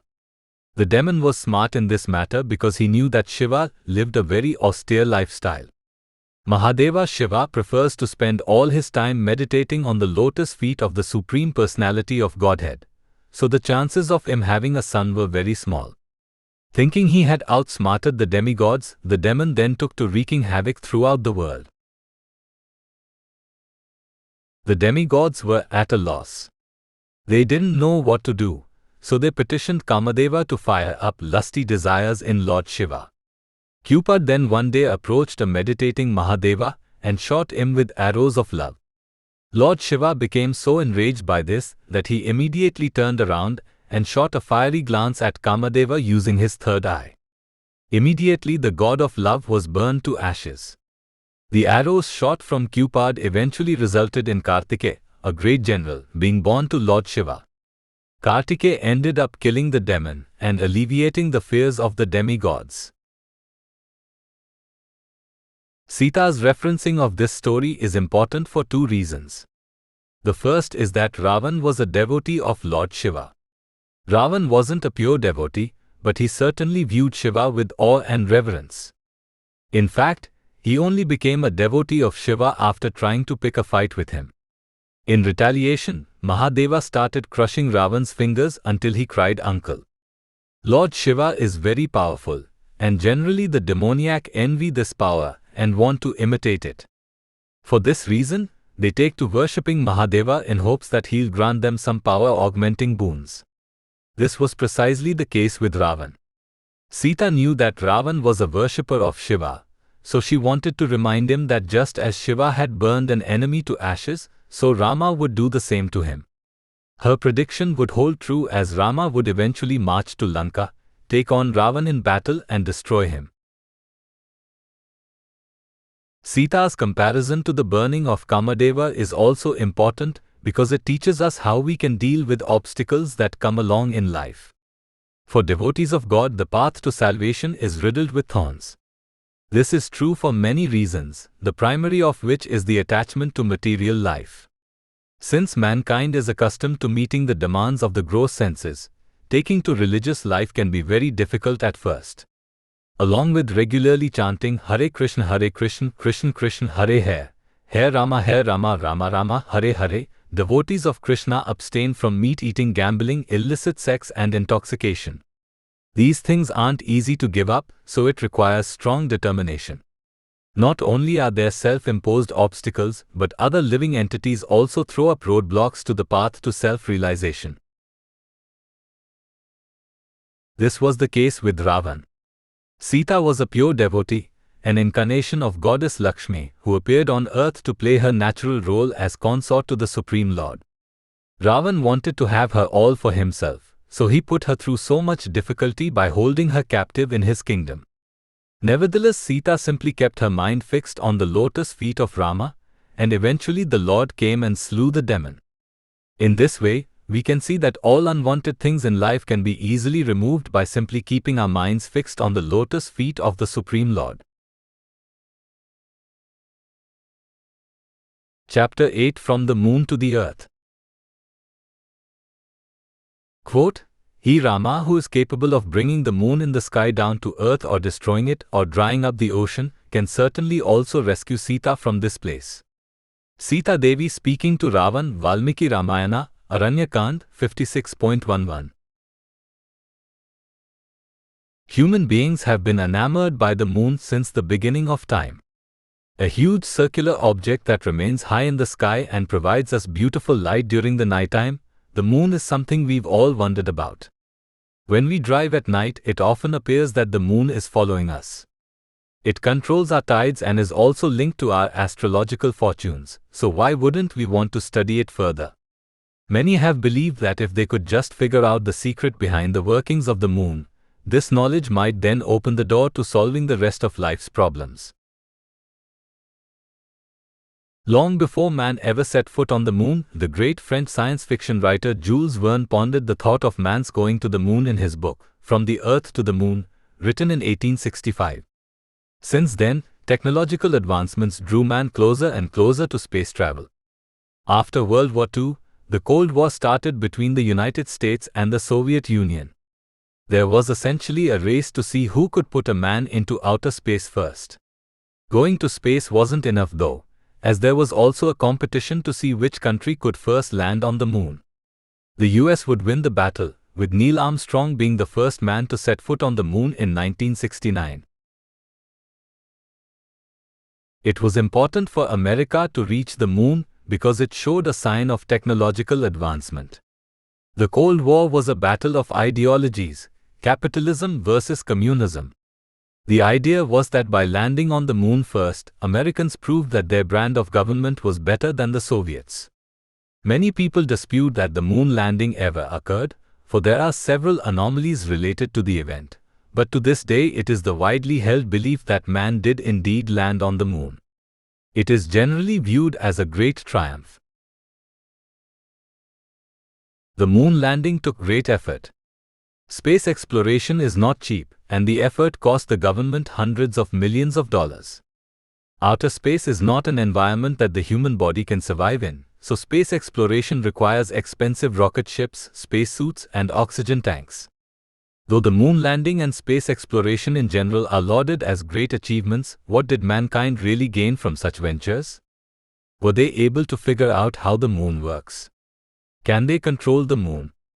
We may understand a little bit more about the moon's physical features, including its climate and atmosphere, but we don't really understand how it got to be where it is and why it functions the way that it does. In fact, the US government recently bombed the moon in hopes of finding out if there is any water there. One person who does know about the moon and the rest of the universe is God. This may seem overly simplistic, but it's a fact that gets lost in the day-to-day goings-on of the world. Especially amongst followers of the Vedas, the moon represents a beautiful part of God's creation that plays an important role in everyday life. The lunar cycle is even used as the calendar system in the Vedic tradition. God created the moon and through his energies, he manages its functions. This was a point made by Sita Devi, the wife of Lord Rama. Many thousands of years ago, God incarnated on earth as a Kshatriya prince named Rama. Why would God appear on earth? At the time, there was a Rakshasa demon by the name of Ravan who was harassing the saintly people on earth. Most of the time, the Lord remains neutral when it comes to the ups and downs of material life. On the level of karma, or personal fruitive activity, there really is no good or bad. But devotees of God, the true saints of the world, don't play by the rules of karma. They are engaged in addressing the plight of their own spirit soul, and also the souls of every other living entity. For this reason, God pays special attention to his devotees and makes sure that their execution of devotional service continues without interruption. Ravan didn't believe in God. He was very powerful, so he thought that he represented the upper limit of strength, wealth and fame in the world. Lord Rama roamed the forests of India for 14 years with Lakshman, his younger brother, and Sita Devi, the Lord's wife.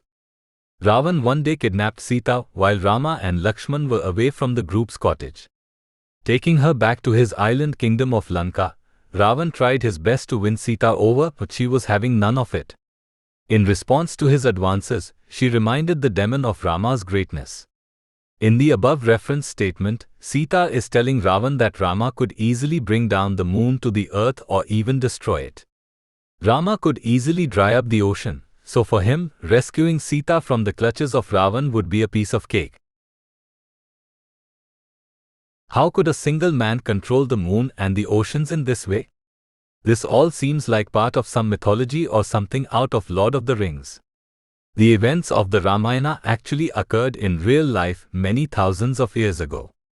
It is hard for us to fathom a single man controlling major parts of nature in this way, but Rama was no ordinary man. The scriptures tell us that he was an avatar of Lord Vishnu, who is God himself. Ravan too was no ordinary demon. He was extremely powerful, and the great demigods of the world could not defeat him. Sita's words would hold true as Rama would eventually come to Lanka, kill Ravan and rescue her. Rama didn't have to struggle at all in his battles with Ravan. When the two first met on the battlefield, Rama defeated Ravan so soundly that the demon was forced to retreat home and take a breather. He didn't even return to the battlefield right away, for he sent in reinforcements, hoping that they could defeat Rama for him. Unfortunately for Ravan, Rama and his army defeated all the Rakshasas. Finally, the demon was forced to encounter Rama again, and the Lord soundly defeated and killed him. It is fine to be intrigued by the wonders of God's creation, but we should not let this wonder sidetrack us from the real mission of life. The Vedas tell us that the sun, moon and all the planets are certainly very wonderful, but that they will ultimately be destroyed. Since they were created at some point, they must also be dissolved at some time in the future. That is the nature of the material world. The same principle holds true with our gross material bodies, i.e. our lives. We take birth at some time, perform some activity and then eventually we die. Knowing this, we should realize that the body is not as important as the controller of the body. That controller is the spirit soul or Atma. Unlike our material bodies, the soul never takes birth, nor does it ever die. The soul is eternal, but it can transmigrate between various species. This is due to the effects of guna, material qualities and karma, fruitive activity. Intense study of the moon from the material point of view can result in a person thinking that they can control nature. For devotees of the Lord like Sita, the creation Prakriti is understood to be a minute representation of God's energy.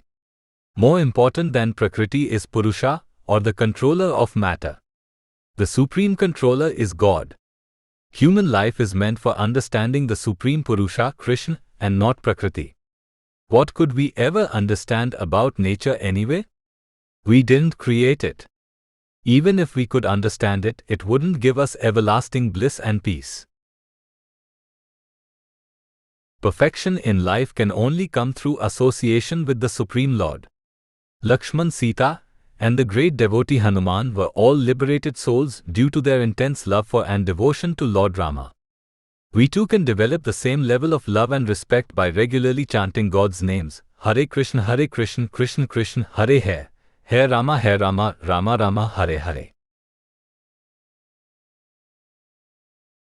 Chapter 9, Fortune Fame. Quote, gone is the duration of your life. Gone is your prosperity. Gone is your strength and gone are your senses. The city of Lanka will become widowed due to your horrible deeds. Sita Devi speaking to Ravan, Valmiki Ramayana, Aranyakand 56.12. The demon Ravan is here being told that he will soon lose all that he had worked so hard for. A great demon possessing immense riches, Ravan would be forced to relinquish everything due to his stirring the ire of Lord Rama, the Supreme Personality of Godhead. To make matters worse, all of Ravan's associates would also be harmed in a similar manner due to their close ties and dependence on the demon. Lord Rama is an incarnation of God who appeared on earth many thousands of years ago. The Lord appeared in the guise of a human being, a Kshatriya warrior famous throughout the world for his fighting prowess. His wife was the beautiful Sita Devi, the daughter of the king of Mithila, Maharaja Janak. Sita was no ordinary woman either, she was an incarnation of goddess Lakshmi. The major religions of the world tell us that God exists, but they don't go into much detail relating to his name, forms and pastimes. This is where the Vedas are unique. They tell us that God has unlimited forms, Ananta Rupam, but that his primary forms are those of Lord Krishna and Lord Vishnu. In the spiritual sky, Lord Vishnu resides with his wife goddess Lakshmi, and his eternal support and friend Ananta Sheshanaga. Vishnu, also known as Narayana, is a four-handed expansion of Krishna, thus he is the same God that we all pray to. The main difference between God and we living entities is that God represents the supreme energetic, while we are his energy. The more perfect we become in a spiritual sense, the better we represent this energy. In Sanskrit, God's pleasure-giving energy is referred to as Ladini Shakti. Goddess Lakshmi represents perfection in the area of giving pleasure to the Lord. The Vedas tell us that God can be referred to as Bhagavan, meaning one who possesses all opulences and fortunes. One of these opulences is fortune or wealth. Vishnu is the wealthiest because the goddess of fortune, Lakshmiji, is his wife. This shouldn't surprise us as God is the original creator of everything, so it would make sense that he owns all the wealth in the world. Ravan, a Rakshasa demon who roamed the earth at the same time as Rama, actually had a large pool with the deity of goddess Lakshmi in his kingdom of Lanka. In the Vedic tradition, Lakshmi and Ganesha are regularly worshipped by those desiring material benedictions. Lakshmi provides good fortune to those who worship her, and Ganesha removes all obstacles in the pursuit of happiness. It is the inherent nature of man to want to improve his living condition. Please give me all the wealth and fame that I can get and make sure that there are no obstacles in my way. This is the general mindset of worshippers of Lakshmi and Ganesha. This thinking isn't necessarily bad, but one should realize the ultimate purpose behind the boons bestowed by these two divine figures. Material life represents a sort of prison house for the spirit souls. When a person is sentenced to prison, they are forced to remain inside the confines of a jail or a prison yard. They may perform different activities every day, but essentially the time spent there is meant to serve as a punishment. It is virtually impossible to find true happiness in a prison. The material world is taken to be a macro version of a prison. We can perform different activities and experience different highs and lows, but in the end, our time here is capped with a fixed time allotted for when we have to give up our body. The entire material creation is also subject to destruction. All this may seem bleak, but there is a silver lining. If we develop a loving attachment to God during our lifetime, we are guaranteed to never return to this prison house. There are essentially two paths that we can take in life. One path leads to bondage, and the other path leads to liberation. If we remain on the material platform and act solely in the interests of the senses, we remain on the path of bondage. If we act in a way that increases our love and attachment for God, we are on the path of liberation. In this regard, the boons bestowed by Lakshmi and Ganesha should be used by those on the path of liberation. Lakshmi is God's wife, so she performs everything for the Lord's benefit. The gifts she bestows upon us in the form of money and good fortune are intended to be used for the execution of devotional service. The same principle holds true for the boons bestowed by all demigods. Lord Ganesha is an exalted personality, well respected by everyone. He is the son of Lord Shiva and Goddess Parvati, who are both great devotees of Vishnu themselves. By removing our obstacles, Ganesha hopes that we can have an easier time performing our religious duties. For those who remain fixed to the path of bondage, the boons bestowed by Lakshmi ultimately lead to destruction. This was the case with Ravan. He was living very happily in his kingdom of Lanka. He had everything at his disposal: beautiful women, exquisite palaces, and an army full of highly capable Rakshasas. Yet he wasn't satisfied with all of this. The pervading energy of material nature is known as Maya. Her greatest power is one of illusion. Illusion means taking something to be one thing when it is actually something else. Maya causes us to believe that material sense gratification will make us happy, when in actuality it only causes us to be further bound to the cycle of birth and death.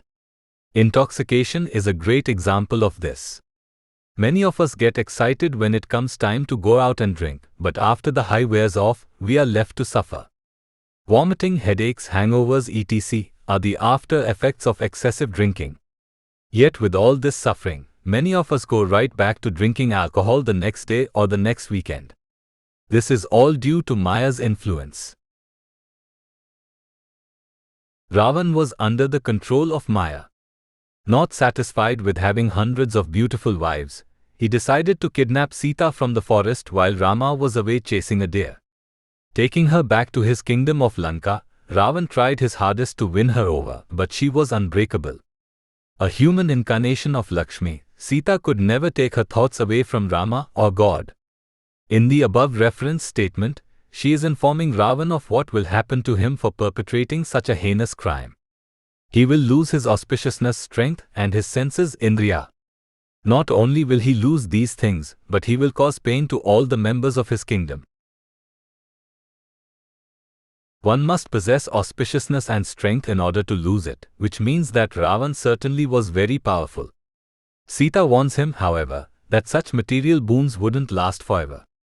Though he worshipped Lord Shiva and Lord Brahma, and even kept the deity of Lakshmiji in his kingdom, he hadn't taken to the path of liberation. Moreover, he directly offended the Supreme Lord Rama and his pure devotee Sita. For Ravan, the same senses that derived pleasure from his material opulences would end up being the cause of great misery and grief to him. All of Ravan's wives would be widowed. They were beautiful women, and they did nothing to bring about their future pain. Due to Ravan's one horrible act, so many people would have to suffer. Sita's words would hold true as Rama would eventually march to Lanka, destroy all of Ravan's army and eventually kill Ravan himself. Even before this, Rama's faithful servant Hanuman would come to Lanka and set fire to the city. We should understand what fame and fortune are for.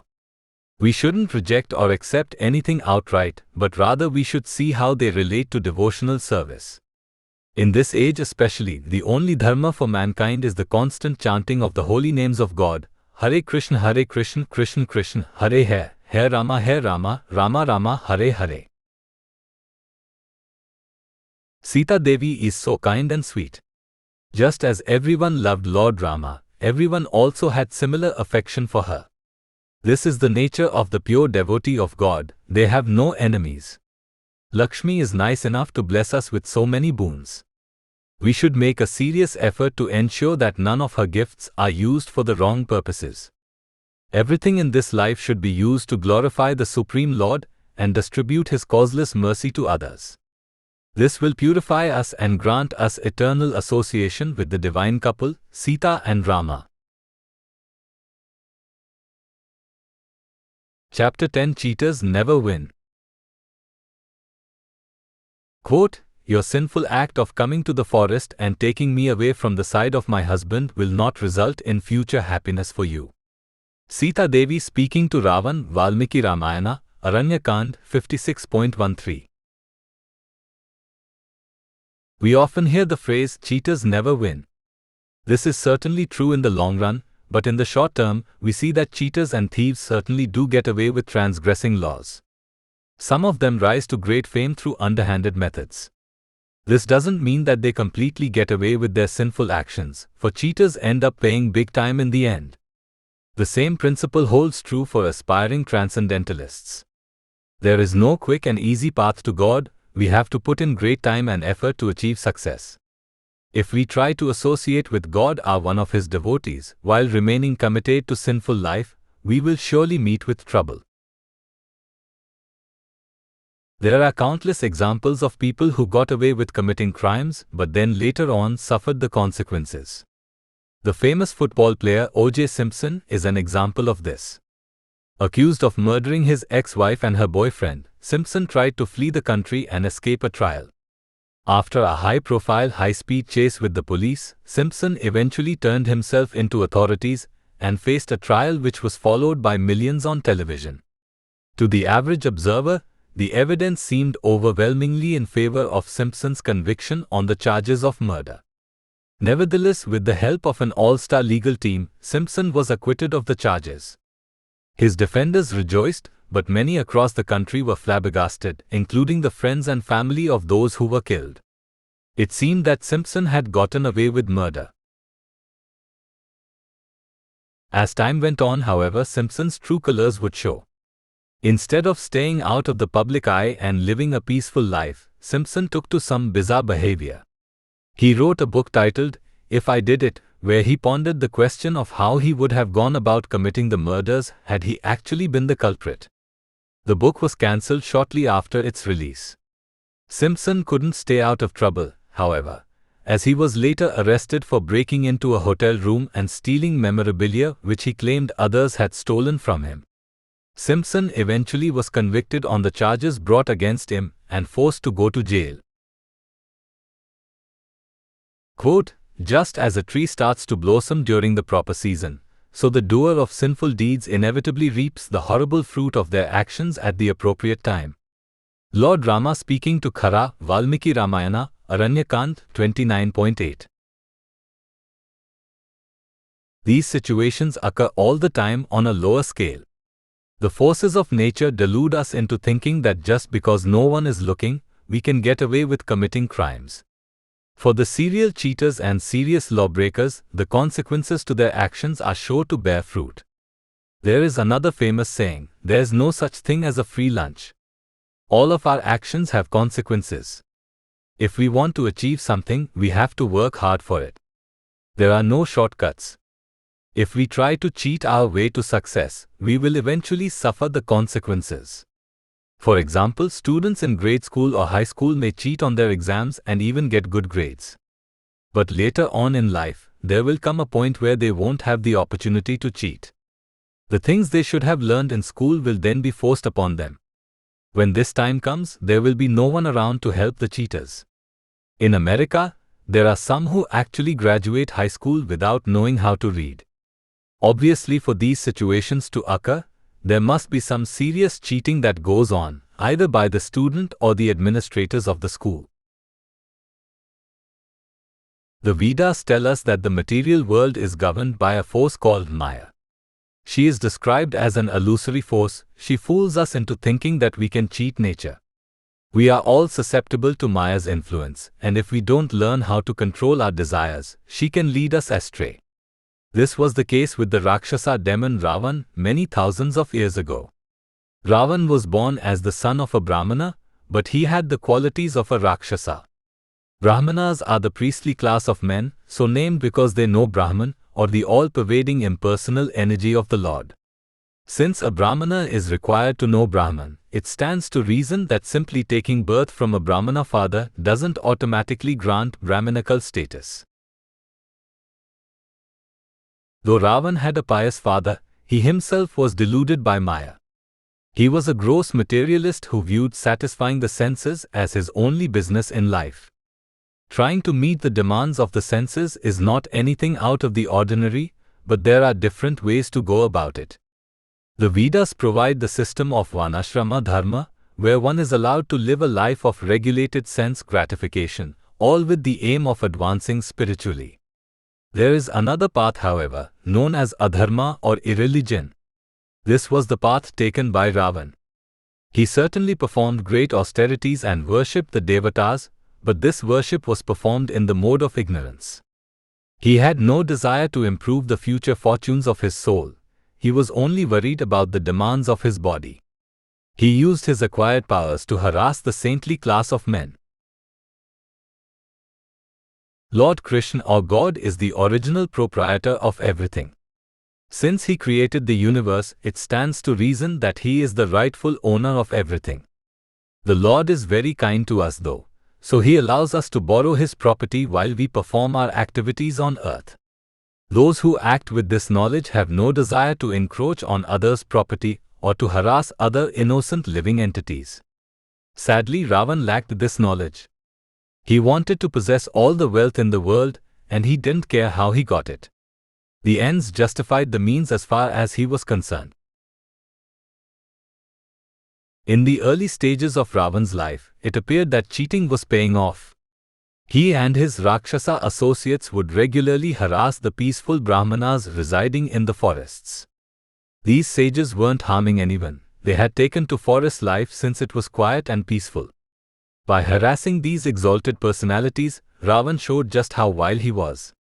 He had no regard for innocent human life. Nevertheless, the demon amassed great wealth, and he ruled over an opulent kingdom in Lanka. He had every material object at his disposal. He regularly drank wine, ate meat, and had sex with a multitude of partners. He was living in his own version of Sin City. As mentioned before, cheaters never win, and Ravan would find this out the hard way. Though he had ample opportunities for sex with his hundreds of beautiful wives, Ravan became infatuated with one woman in particular, Sita Devi, the wife of Lord Rama. In today's society, men and women are allowed to freely intermingle. Due to the natural psychological makeups of the two genders, men and women have different ways they go about seeking a mate. They also find different qualities appealing and attractive. Generally speaking, if a man is interested in a particular woman and he finds out that she is either married or in a relationship, he immediately runs the other way. Men tend to prefer women who are completely devoted to them and don't harbor feelings for other men. This was not the case with Ravan. He became infatuated by Sita simply from hearing of her beauty. At the time, Lord Krishna, the Supreme Personality of Godhead, had incarnated on earth in human form as Lord Rama. His wife was Sita Devi, an incarnation of the goddess of fortune, Lakshmi. The couple was roaming the forests of India with Rama's younger brother, Lakshman. Ravan came to the group's camp in Dandik, set up a diversion, and then kidnapped Sita. Taking her back to his island kingdom of Lanka, Ravan tried his best to win her over, but Sita would not budge. She was wholly committed to the lotus feet of Sri Rama. In the above reference statement, Sita is informing Ravan that his sinful act of stealing another's wife would never lead to his felicity. He would be forced to suffer the consequences. Her words would indeed prove true, as Rama would eventually march to Lanka, kill Ravan in battle, and rescue her. All of Ravan's sins caught up to him. What turned out to be the tipping point was his sinful desire to enjoy God's wife. Krishna, or God, represents the energetic, and his pure devotees are his energy. The energy works at the pleasure of the energetic, meaning the pure devotees always act to please the Supreme Lord. Not only do the devotees enjoy pleasing God, but the Supreme Lord enjoys associating with them through various rasas or transcendental humors. For us conditioned living entities, association with God and his devotees can come about easily, provided that we remain on the virtuous path. Ravan tried to steal God's wife and paid dearly for it. By the same token, we cannot achieve transcendental perfection through underhanded methods. If we try to approach the Supreme Lord or one of his devotees while remaining committed to sinful life, we will never make progress. In order to associate with God, we have to sincerely change our desires from all things material to all things spiritual. In this age, the easiest way to remain in contact with the spiritual energy is to constantly chant the holy names of God. Hare Krishna, Krishna Krishna, Hare Hare, Hare Rama, Rama Rama, Hare Hare. At the same time, we should abstain from the 4 pillars of sinful life: meat-eating, gambling, illicit sex, and intoxication. The idea is to always think about God and always be working for his satisfaction. We don't need to give up all our activities, we just need to spiritualize them. Chanting Hare Krishna wherever we are is a great way to purify any activity. By using the fruits of our labor to meet our spiritual demands, we can slowly become purified. God is not mean. If we sincerely desire his association, he will gladly grant it to us.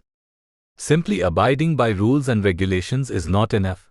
The goal is to foster a deep attachment for the lotus feet of the Lord. Seeing how difficult spiritual life can be, many of us choose to put it off until later on. Let me earn some money now, and I'll take to religion when I get older. Yet if we remain servants of Maya throughout our lifetime, there is no guarantee that we will think of God at the time of death. Even if we take up a little devotional service immediately, we can make tremendous strides. Let us take up the sublime engagement of devotional service today. If we remain on the righteous path, we will surely be granted the association of Sita and Rama very quickly. Unlike Ravan, we won't have to steal Sita Devi, for she will kindly appear to the devotee of Sri Rama. As we see from Ravan's example, the path to perfection does not go through cheating God and his wife, but rather through sincerely serving the Supreme Lord and all his devotees. Chapter 11, Survival.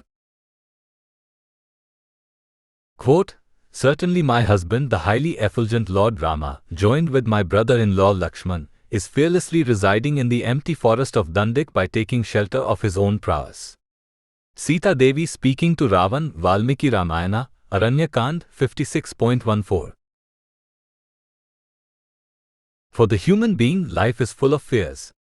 Defending or fearing is one of the 4 activities of animalistic life, and we human beings inherit these tendencies of animals at the time of birth. It is through culture and good education that we become civilized, but that element of fear always remains with us. As adults, we often try different ways to test our strength and survival skills. Being able to dwell in a vacant forest without any fears is a true sign of manhood and self-sufficiency. These abilities, which aren't found in most people, were exhibited by Lord Rama and his younger brother Lakshman many thousands of years ago in the forest of Dandik. Dwelling in the forest is difficult because most of us are dependent on our fellow human being for our livelihood. In today's world, most everyone works for somebody. They are employees of a larger corporation.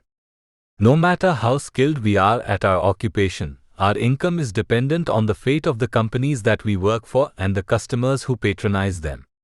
In this regard, we aren't very independent. Since most of us don't grow our own food, we rely on the supermarket shelves to supply us with the food that we need to survive. The supermarkets themselves rely on an intricate chain of food producers, suppliers, and delivery men. Quote, "As a ripe fruit has no other fear than to fall, so a man who is born has no other fear than death." Lord Rama, Valmiki Ramayana, Ayodhya Kand 105.17. Aside from relying on others for our livelihood, we inherently understand that the world we live in is a dangerous place. To make matters worse, death is sure to come someday. There is a famous saying from Lord Rama which states that just as a ripe fruit has no other fear than that of falling to the ground, the mature human being has no other fear than that of dying. We have an innate fear that death can happen at any moment, especially at the hands of other living entities. For our protection, we rely on the brave volunteers of society who take up arms in defense of the innocent. The military and police force in America voluntarily put their lives on the line to defend their fellow man. If not for these brave fighters, civilians would be left to fend for themselves. In this regard, we see that man's dependencies are vast and far-reaching. If it weren't for other living entities, most of us would not be able to survive. Being completely self-sufficient is actually an art form. It is a quality that few people possess. For those who desire such a trait, forest life represents the playing field where one can practice their survival skills. The modern-day Boy Scouts organization strives to teach self-sufficiency and survival skills to its members. Young boys are taught how to pitch tents, start fires and administer basic first aid all by themselves, without the help of any modern technology. This idea of pure survival is also depicted in famous movies and television shows. The hit film Castaway, starring Tom Hanks, dealt with the theme of survival. The main character in the movie, a parcel delivery man, gets stranded on a deserted island and is forced to provide food, clothing and shelter for himself. The television sitcom The Office also had an episode where the main character in the show, Michael Scott, asks to be left alone in the wilderness without having any knowledge of his whereabouts. In the episode, Michael wants to prove his manhood by being able to successfully survive in the woods and eventually find his way back home after being dropped off in a remote area. The Office is a comedy after all, so obviously Michael is not able to successfully survive by himself. He doesn't last very long in the wilderness either, for he has no idea how to even start a fire or how to find his food. Most of us would be terrified if left alone in the forest. There are no restaurants, no hotels, no televisions, and no soda machines. We wouldn't know what to do. More than anything, we would be pretty scared. To make matters worse, the forest is full of wild animals that would have no problem attacking human beings. Essentially, we would have to sleep with one eye open to make sure that no predators went on the attack in the middle of the night. In the above reference statement, Sita Devi is referencing the fact that her husband, Rama, and his younger brother, Lakshman, were both residing in the vacant forest of Dandik and living fearlessly. Her statements were made to the Rakshasa demon Ravan, who had just kidnapped her and brought her back to his island kingdom of Lanka. In the Treta Yuga, many thousands of years ago, a handsome and pious prince appeared in the Raghu dynasty, a famous line of kings whose ancestry traced back to the first king on earth, Maharaja Ikshvaku. This pious prince was named Rama, and he was an incarnation of Lord Vishnu, the four-armed plenary expansion of Lord Krishna, or God who resides in the spiritual world. Rama had 3 younger brothers, with Lakshman being the one closest to him in friendship. Since the boys took birth in a royal family, they were trained in the military arts. During those times, the governments were run by royal monarchies made up of valiant warriors. This class of men was known as Kshatriyas, and they were chivalrous, brave and expert at providing defense to the innocent. Sita Devi, an incarnation of goddess Lakshmi, married Lord Rama in a grand ceremony in the kingdom of Mithila. The couple was enjoying blissful married life when suddenly Rama was banished from his kingdom of Ayodhya by his father. Roaming the forests for 14 years along with Lakshman, Sita was one day kidnapped by Ravan while Rama and Lakshman were away from the group's cottage. Taking her back to Lanka, Ravan tried his best to win her over, but Sita was having none of it. She was completely devoted to Rama in thought, word and deed. Ravan's lusty desires were very strong, but he was not able to satisfy them with Sita. She sternly rebuked him, and reminded him that she had a husband who was living fearlessly in an empty forest along with his brother. This is an important point because Sita is trying to contrast the qualities of Rama with those of Ravan. The demon lived in a very opulent kingdom where he was served by thousands of Rakshasa warriors and hundreds of wives. Ravan himself had great fighting prowess, but he didn't use any of these skills in kidnapping Sita. Rather than fight Rama directly, Ravan set up a diversion whereby Rama and Lakshman were lured away from their cottage by a deer, thus leaving Sita all alone. Sita mentions the fact that Rama and Lakshman are fearless and all by themselves, whereas Ravan, though possessing a grand army, was himself too afraid to fight Rama.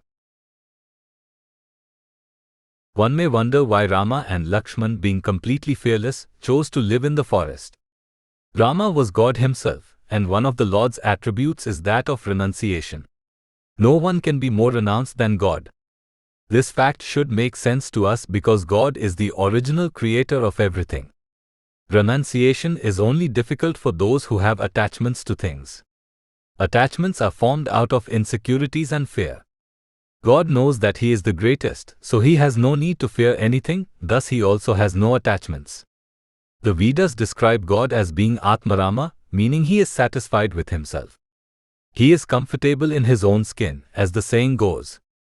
Rama accepted the punishment of exile so that his father's reputation could remain intact. Dashrath, the king of Ayodhya, had promised one of his wives any two boons of her choosing. She asked for Rama's exile and the king was forced to oblige, otherwise he would be made to be a liar. Rama accepted the punishment to keep Dasharath dedicated to the truth. Rama and Lakshman had no problem surviving in the wilderness. In fact, many of the great sages who had set up hermitages in the forest petitioned the two brothers to protect them.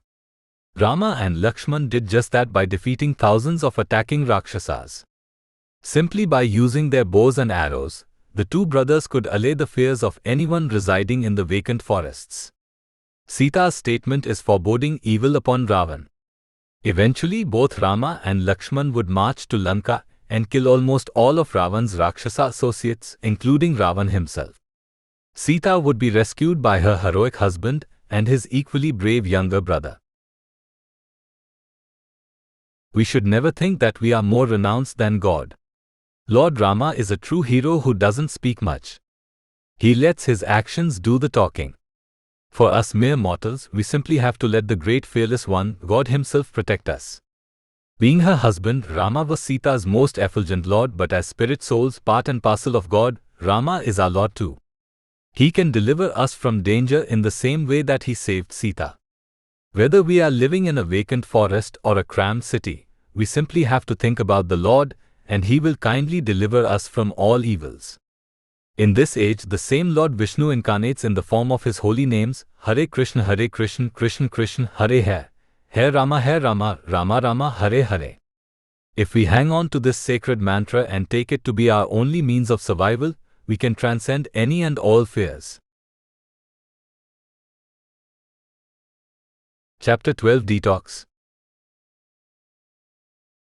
Quote, by means of a shower of arrows released in battle, He Rama will take away your prowess, pride, strength and impudence from every inch of your body. Sita Devi speaking to Ravan, Valmiki Ramayana, Aranyakand, 56.15. Life is full of many experiences and events which take their toll on our bodies. The aging process wears down the different parts of our body, making our skin look wrinkled and old. The mind also takes a beating from having to repeatedly go through the daily grind. So it is not surprising that many of us look for ways to cleanse our bodies, both internally and externally. There are many popular methods aimed at removing impurities from the body, but none of these target the inner self, the soul. The best way to cleanse the heart, the area where the soul resides, is to constantly associate with God.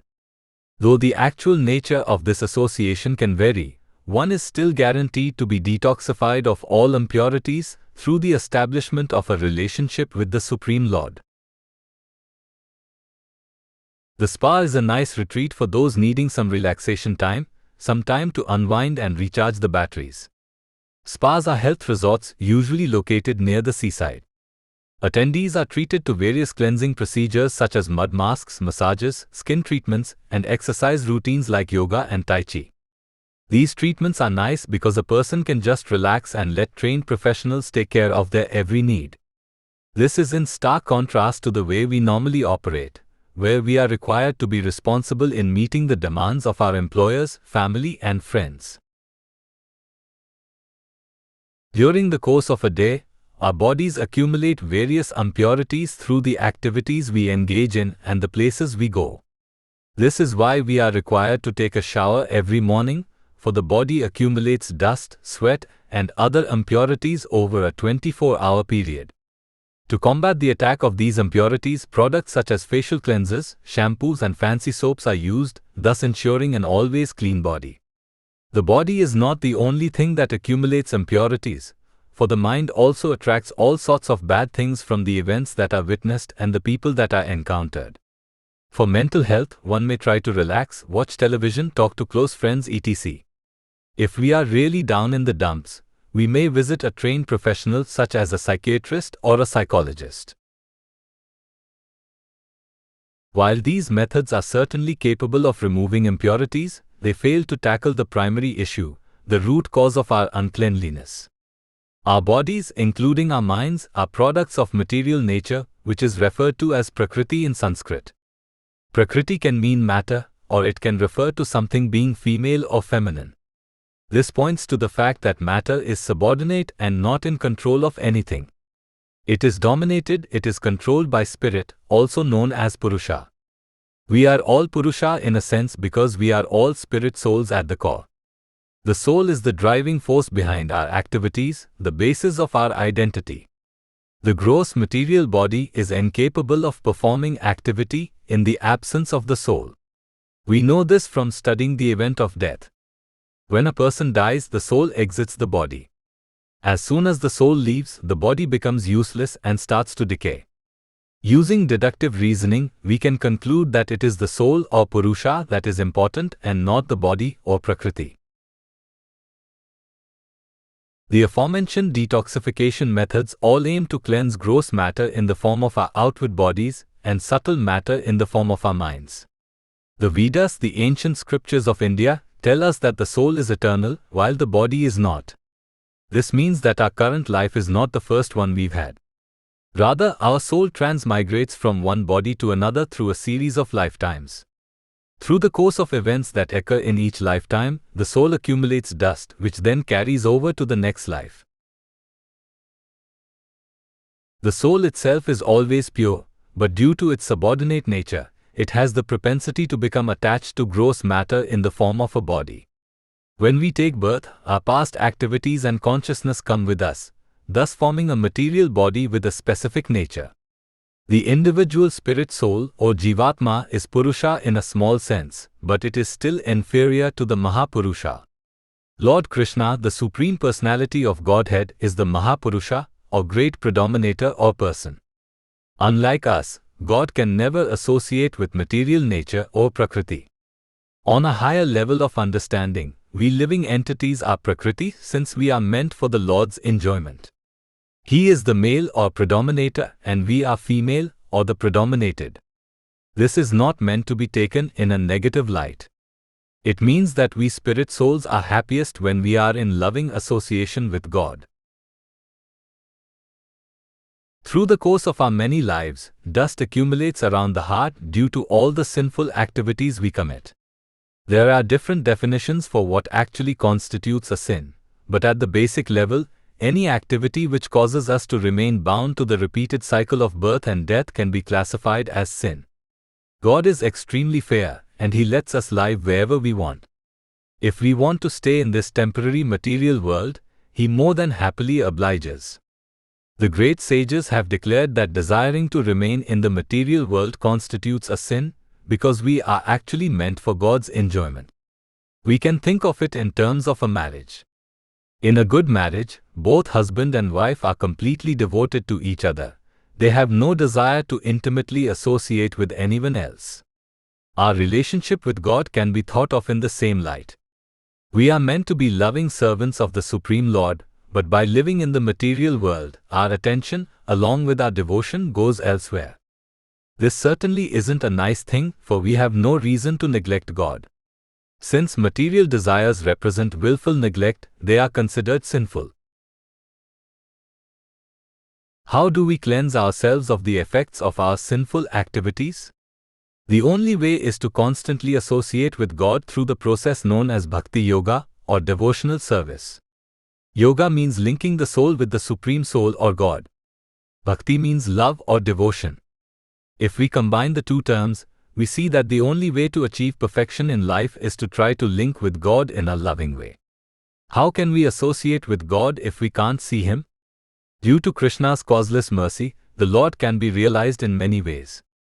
In this age especially, Krishna incarnates in the form of His holy name, which can be invoked by regularly chanting the Mahamantra, Hare Krishna, Krishna Krishna, Hare Hare, Hare Rama, Rama Rama, Hare Hare. Devotional service also has other processes such as hearing, remembering, and offering prayers. There are so many avenues available to the conditioned soul as it relates to cleansing the heart. The great thing about associating with God is that He is the Supreme Pure. This means that He will automatically cleanse whoever He associates with, regardless of the nature of the interaction. A prime example of this was seen in the interaction between Lord Rama, an incarnation of Krishna, and Ravan, a Rakshasa demon. During the Treta Yuga, the second time period of creation, Krishna appeared on earth in the guise of a handsome, kind, and compassionate warrior prince named Rama. Lord Rama was the greatest fighter, but he was still loved and adored by all. This is the beauty of God's nature. Whether He is pleasing the devotees or punishing miscreants, He is always full of splendor and beauty. When the Supreme Divine Being descends to the material world, He remains completely spiritual. Unlike with the living entities, there is no difference between God's body and His soul. When the Lord comes to earth to fight the demons, He brings devotees from the spiritual world to be His sparring partners. In this regard, Ravan can be considered a great devotee in spirit, who was playing the role of an enemy. One may ask why God would need to fight with anyone. The answer is that Krishna possesses all qualities and propensities. Just as we have a propensity to wrestle and fight with others from time to time, God too has the same tendency. His fighting is a little different in that all His activities are spiritual. When He fights with demons, it is not only to please His desires, but also to teach everyone a valuable lesson. Ravan's trademark characteristic was that he was a devout atheist. He certainly believed in the existence of demigods or elevated celestial beings, but he thought that by gaining their favor, he could eventually vanquish them. Why would someone want to usurp the power of suras or saintly people? Ravan wanted to be worshipped as God, and for that to happen, he had to become the most powerful man in the world. He thought he was well on his way towards invincibility by having a great kingdom, tremendous fighting powers, great wealth, and hundreds of beautiful wives. The demigods knew Ravan's Achilles heel, however. As with any devout materialist, sex desire is always strong.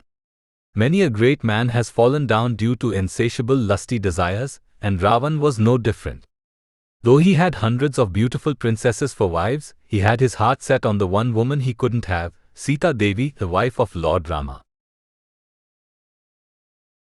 Along with his younger brother Lakshman, Rama and Sita roamed the forests of India for 14 years as part of their pastimes. Ravan heard of Sita's presence in the forest and became insistent on having her for his wife. All of Ravan's associates warned him not to raise Rama's ire and not to take him on directly in battle. Partially heeding their advice, Ravan decided to steal Sita away by setting up a diversion whereby Rama and Lakshman would not be around to fight him. Successfully kidnapping Sita and taking her back to his kingdom, Ravan tried his hardest to win her love, but he was unsuccessful. In the above referenced statement, Sita Devi is chastising Ravan for his sinful act of stealing another man's wife. She is also warning him of what will happen when Rama will come to rescue her. Being a pure devotee, Sita was very smart, so she knew how to pick just the right words to irritate Ravan. She knew that Ravan was very proud of his strength and prowess, so she made sure to mention that Rama would take those attributes away by shooting his arrows. It appears that Sita is warning Ravan of bad things to come, but in reality she is blessing the demon. She is telling him that Rama will come to cleanse him of all his sins. O Ravan, all of your bad traits will be eliminated once you meet my husband face to face.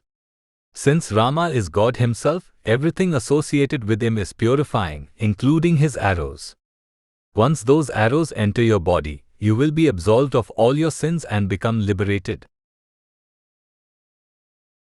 This is precisely what happened. As a reward for their participation in battles with him, God grants the demons the liberation of merging into his body. This reinforces the fact that anyone who thinks of God at the time of death certainly never has to take birth again in the material world. They ultimately achieve moksha or liberation. The demons such as Ravan are special cases, so it is not advised that we take to sinful life in the same way. We don't need to fight with God to get his mercy.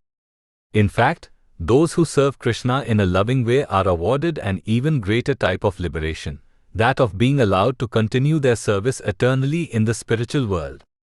This is a much easier and less complicated way of cleansing our sins. We simply need to perform devotional service at all times, and we will never have to worry about the impurities of material life contaminating us.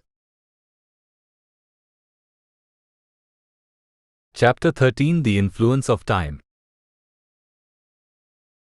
Quote, when the time for the destruction of living entities arrives, people are seen to perform activities that endanger themselves due to the influence of that all-devouring time. Sita Devi speaking to Ravan, Valmiki Ramayana, Aranyakand, 56.16. This is a beautiful cause and effect explanation given by Sita Devi, the wife of Lord Rama. The statement itself is a little complicated to comprehend at first, but if we understand the context, we can see that it is indeed a profound explanation of how time works and how the living entities behave at or around the time of death. This statement served as a slick way of reminding the demon Ravan that his days were numbered. If we analyze the verse, we see that there are two parts to it. The first part says that there is a set time when the living entities are bound to be destroyed. This is the influence of time, which is considered a divine energy created by God. No one can check the power of time no matter how hard they try. It has long been man's fantasy to travel either back in time or into the future, but there is actually no possible way to do it. The second part of the statement says that when this all-devouring time or death arrives, human beings start behaving in ways that cause danger to themselves. Usually, we understand this concept in the reverse order. It is understood that we first take harmful actions which then lead to death. Here Sita Devi is saying that it is actually the opposite, meaning that death arrives first. Death then influences the living entities to act in harmful ways, so that it appears that they are killing themselves. The harmful activities are merely instruments of death which the living entity has no control over. Upon first glance, this logic seems a little strange. If a person jumps off a bridge or overdoses on drugs, are they not the cause of their own death? The Vedas, the ancient scriptures of India, tell us that we certainly do have a tiny amount of independence in how our senses will react with material nature. However, we have no control over the time of our birth or the time of our death. These are both determined by destiny or the influence of the divine energy known as time. If we apply these principles to some common situations, we can gain a better understanding of how time works. Drug and alcohol addicts often act in ways that give the impression that they are trying to kill themselves. Many famous rock stars tried their hardest to kick their drug and alcohol addictions, but they were never able to do so. Eventually, they succumbed to death. In reality though, death had already arrived, and their harmful actions were merely the instruments of death. The influence of all-devouring time, or death, can be seen in people who are terminally ill. Alzheimer's patients slowly lose their brain power as time goes by. They become so out of it that they soon fail to recognize their own friends and family. This is all due to time's influence. Death is usually not a welcomed event, so it is not surprising to see sick people act in strange ways when they are just about to die. Death means that the soul is preparing to exit the body, a body which it has become attached to during its lifetime. Extracting the soul from the body can be a very painful experience, and as we all know, when we are in pain, we lose rationality and our grasp of the proper code of conduct. Sita Devi directed these words to the Rakshasa demon Ravan, so as to inform him that death was on the horizon. Sita Devi was the wife of Lord Rama, an incarnation of God who appeared on earth many thousands of years ago. Lord Rama is one of Krishna's primary incarnations, the complete list of which is provided in the celebrated Vedic texts such as the Srimad Bhagavatam, Mahabharata and Puranas. Rama appeared on earth to give Maharaja Dasharatha of Ayodhya a son, to give protection to his devotees and to kill Ravan. The demon race known as the Rakshasas was steadily ascending to power in the world at the time. Their leader was the 10-headed Ravan who lived with his fellow Rakshasas on the island kingdom of Lanka. There is a detailed history of the origin of the Rakshasa race given in the Ramayana, but what is most important to know about them is that they are sinful by nature. They may outwardly appear to be religious since they engage in many sacrifices and austerities, but their motives are all nefarious. They adhere to religion as a tit-for-tat system, where they perform certain activities for the express purpose of receiving some material reward. On the surface, this isn't a bad thing since we all possess material desires to some degree. However, these Rakshasas didn't just want ordinary material boons, they wanted extraordinary powers so they could rule the world. A hostile takeover of the world requires the terrorizing of the innocent, something which Ravan had no problem doing. He and his associates would regularly harass the harmless sages living in the forests of India at the time. Lord Rama was a great warrior prince. Being God himself, he could easily defeat anyone in battle simply by using his bow and arrows. His excellent fighting prowess was on full display during one occasion when he defeated 14,000 members of Ravan's Rakshasa army in the forest of Janasthana. In retaliation, Ravan devised a plan which allowed him to kidnap Sita while Rama was not by her side. Taking her back to Lanka, Ravan thought he could win Sita over by showing her his grand opulence. He even tried to flatter her by saying that she would become his chief queen. Ravan had hundreds of beautiful wives, so by saying that Sita was superior to them in beauty, Ravan was paying her a high compliment. Sita was having none of this though. Being a pure devotee of God, her mind never once swayed from the lotus feet of her husband and supreme deity of the world, Sri Rama. Sita was also very intelligent, for that is a byproduct of performing devotional service to God. Mundane scholarship has its limits, but possessing knowledge of God enables one to become the smartest person in the world. Sita informed Ravan that his days were numbered. She knew that Rama would come for her, and that when he did, Ravan would be easily defeated. In the above reference statement, Sita is essentially telling Ravan, death surely must be coming for you. For why else would you have done something as stupid as kidnapping me? Due to the influence of impending death, people act in ways that cause harm to themselves. This is why you have kidnapped me, for death is coming to you very soon through the arrows released by my husband.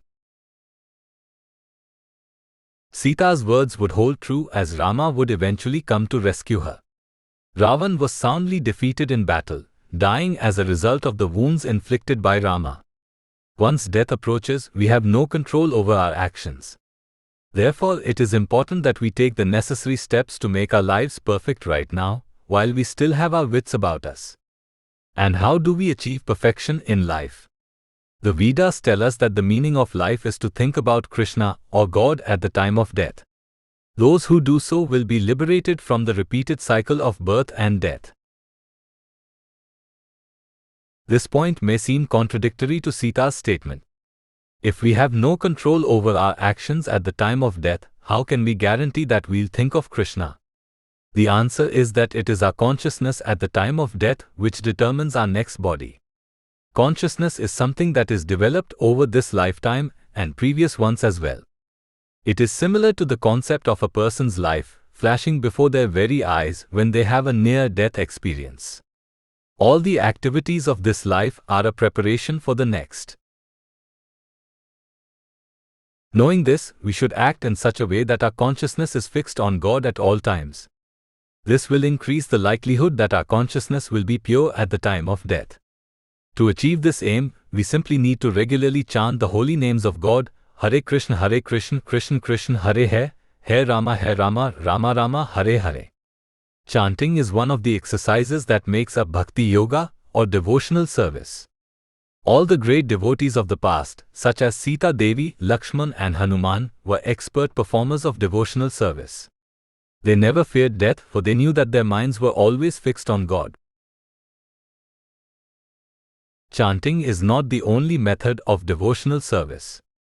We can hear about Krishna, read books about him, talk about him with others, worship his deity, etc. There are so many avenues available to us. We don't know when death will come, but we do know that we have every opportunity to perform devotional service right now. If we achieve perfection in this process, time's influence over us can be negated. Chapter 14, A Blessing in Disguise. Quote, Eternal time in the form of death having arrived, you, O lowest of the Rakshasas, forcibly took me away from my husband. Now that very same death will kill you, your Rakshasa associates and all those dwelling in your palaces. Sita Devi speaking to Ravan, Valmiki Ramayana, Aranyakand 56.17. Having a fear of death is quite natural, because death is the time when our current life's activities come to an end. Since we have attachments to our current way of life, it makes sense that we would fear losing everything. The afterlife also represents the great unknown, so there will be some trepidation as it relates to treading uncharted waters. Most of us don't know when death will come, for the forces of nature act on their own, we have no control over them. For the fortunate among us, death announces its arrival through signs such as illness and disease. Knowing that death is imminent, the wise take the necessary steps to prepare for their next life. What if we were told we had 2 weeks to live, or maybe a month? What would we do? What if we knew the world was going to end very soon? How would we act? These questions have been pondered by man for centuries. Many books have been written on the subject and many movies made as well. The answers given to these questions are often the same.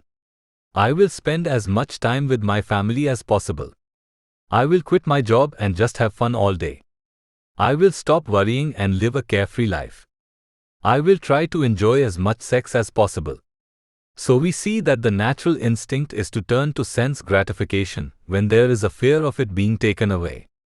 That is all we know after all.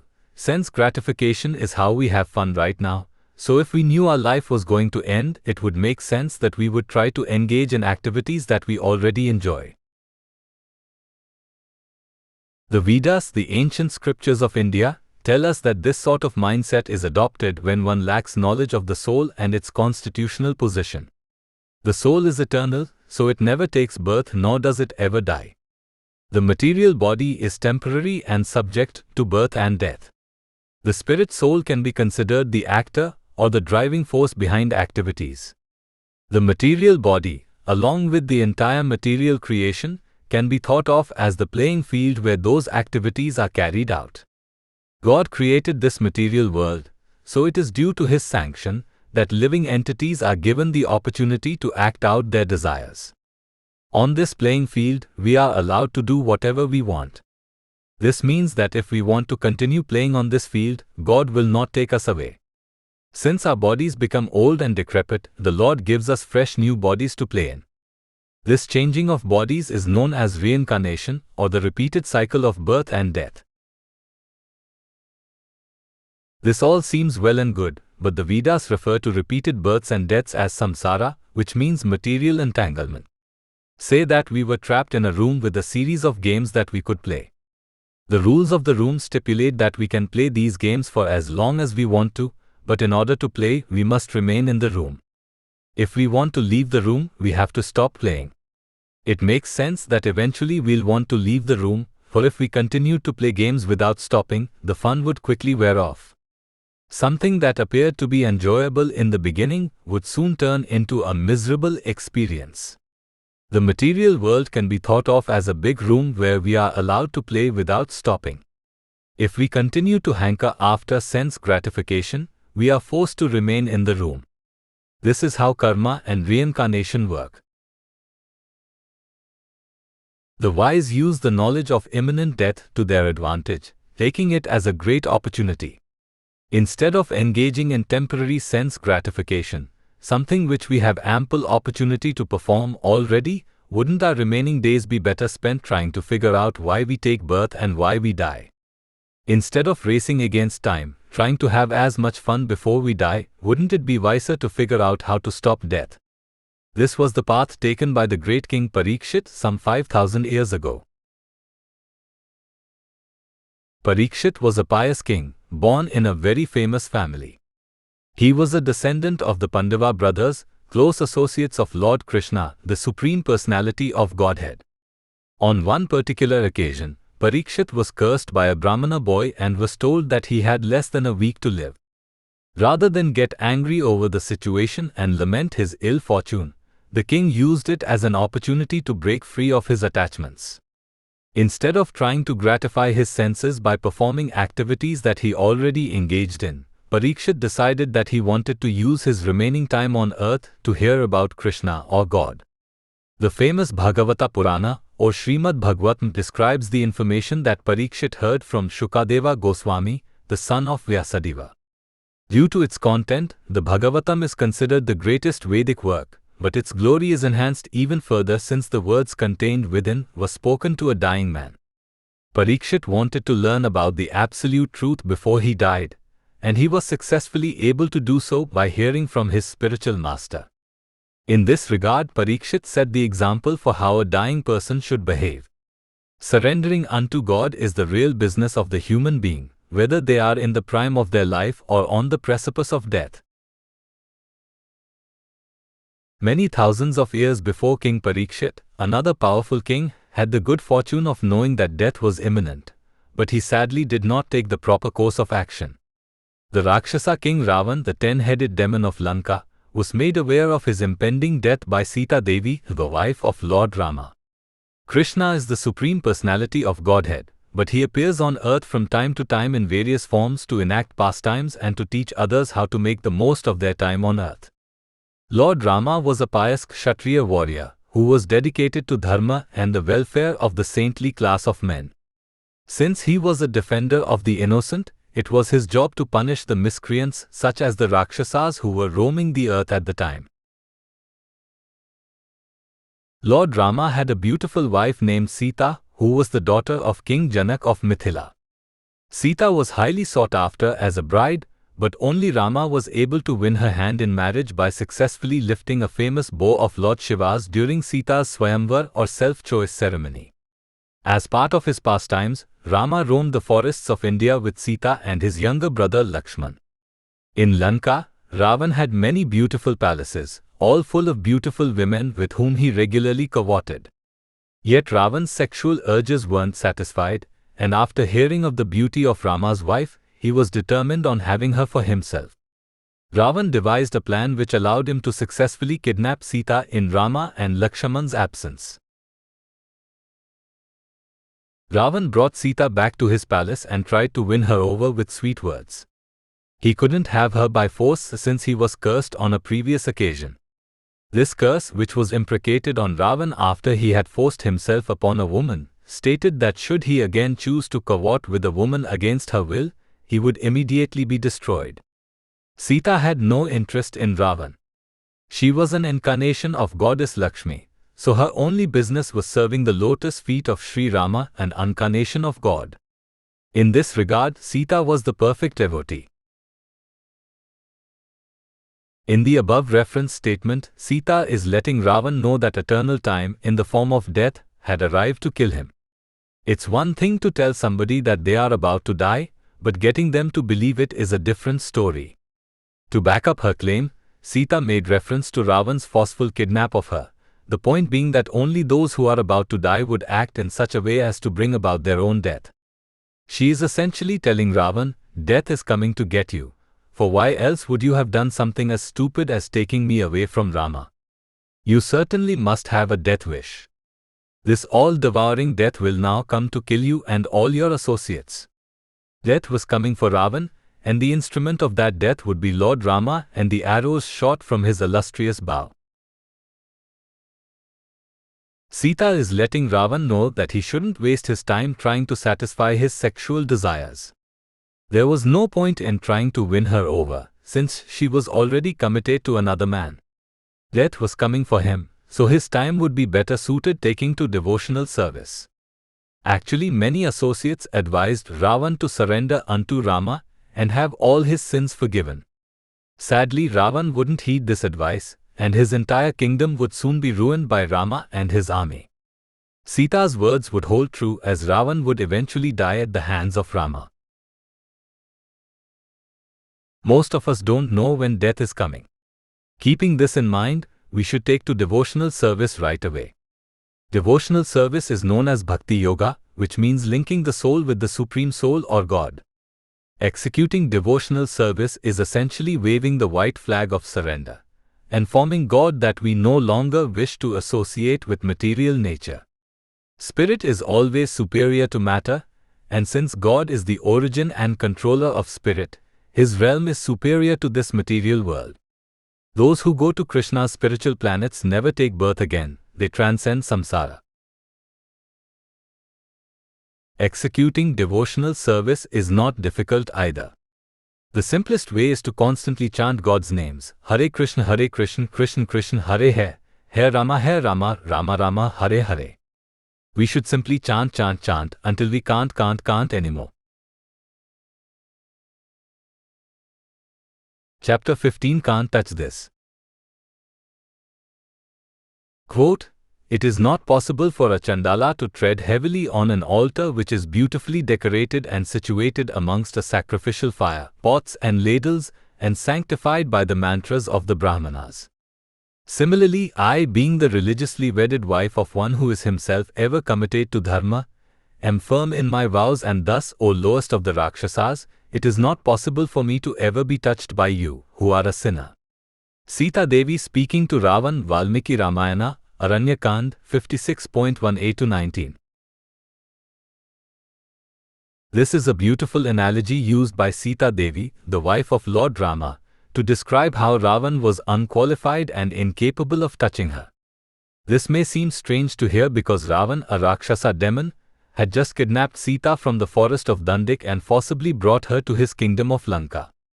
Yet, as all the great acharyas confirm, Sita Devi could never be touched by Ravan because she always remains completely spiritual.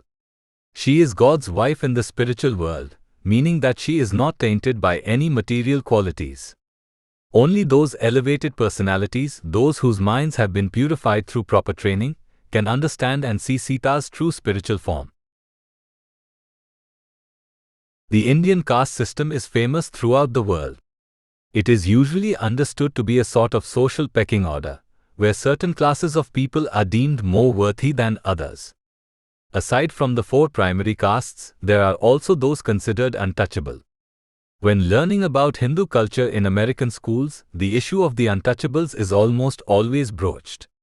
The actual Vedic system, however, has nothing to do with social statuses or ostracizing people based on their birth. The caste system, more accurately known as Varnashrama Dharma, is a natural ordering of society based on the inherent qualities that people possess and the work they perform. In the Bhagavad Gita, Lord Krishna, the Supreme Personality of Godhead, says that he created this system based on guna and karma. He never mentions anywhere that one's varna or caste is inherited at the time of birth. The reason for the divisions is that every person will have different tendencies. The modern-day movements aimed at providing social justice and the equal distribution of wealth are certainly idealistic, but not practical since everyone has different desires and qualities. Not every person has the same work ethic, nor does everyone want to be rich. In fact, if you conducted a poll to find out at what annual salary a person would consider themselves rich, you'd get a wide variety of answers. To some people, earning $100,000 a year is considered great wealth, while others would require multiple millions of dollars before they felt comfortable. These differences in desires and qualities are natural, and they are acquired over the course of many lifetimes. Vedic teachings tell us that our consciousness at the time of death determines the type of body we inherit in our next birth. The four varnas of the famous caste system are the Brahmanas, Kshatriyas, Vaishyas and Shudras. Then there are those who are considered so uncivilized that they don't even fall into any of these categories. These untouchables are the Mlechas, Yavnas and Chandalas. For the purpose of this discussion, we will focus on the two extreme ends of the spectrum, the Brahmanas and the Chandalas. The meaning of Brahmana is someone who knows Brahman. Most of us understand that there is a personal God who is in control of everything. He is the person we go to when we want things, and he is also in charge of making the impossible seem possible. The Vedas give us further details into God's nature. He whom most of us know as God is actually Bhagwan, or the Supreme Personality of Godhead. Bhagwan, whose original form is that of Sri Krishna, then takes two primary expansions. The Lord is kind enough to live within our body as a minute spirit soul. We also have our own spirit soul that forms the basis of our identity, but God's soul is there alongside ours. Our soul is known as the Jivatma, or just regular Atma. Since God's soul is much more powerful, it is known as Paramatma, or the Great Soul. The Paramatma can be realized through yoga. Yoga itself means the linking of our soul with God's expansion residing within our heart. There is a less granular expansion, or classification of God known as Brahman. Brahman is an all-encompassing energy. Everything, including matter and spirit, is Brahman. Those who know Brahman understand that all living entities are an equal part of the creation. There is no difference in quality or quantity between one Jivatma and another. To know Brahman and truly understand it, one must possess certain qualities. Such a person must be peaceful, humble, tolerant, wise, etc. These are the qualities or gunas of a Brahmana. Along with these qualities, Brahmanas must perform certain types of work. Their prescribed duties or karma include reading the Vedas, teaching others Vedic wisdom, performing sacrifices, teaching others how to perform sacrifices, taking charity and giving charity. To be considered a qualified Brahmana, one must be properly trained. There are many caste Brahmanas in India who inherited their status from their forefathers. Essentially, any caste Brahmana can trace their family lineage all the way back to a famous sage of the past. Having this sort of ancestry is certainly very nice, and it presents a wonderful opportunity.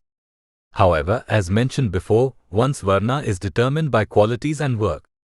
If we are born in a Brahmana family, but don't exude any of the qualities of a Brahmana or perform any of their activities, we can't be considered a bona fide Brahmana. To know Brahman means to know that we are not our bodies. The spirit soul or Atma represents our identity. Those who live on the bodily conception of life, considering themselves to be Indian, American, black, white, etc., certainly don't know Brahman. A person born in a Brahmana family, who doesn't have respect for all forms of life, certainly cannot be considered a qualified teacher of the Vedas. To know Brahman, one must be trained by a qualified Brahmana, someone who knows the truth. The sacrifice is an essential part of religious life in the Vedic tradition. Sacrifice involves voluntarily giving up something that is valuable to you.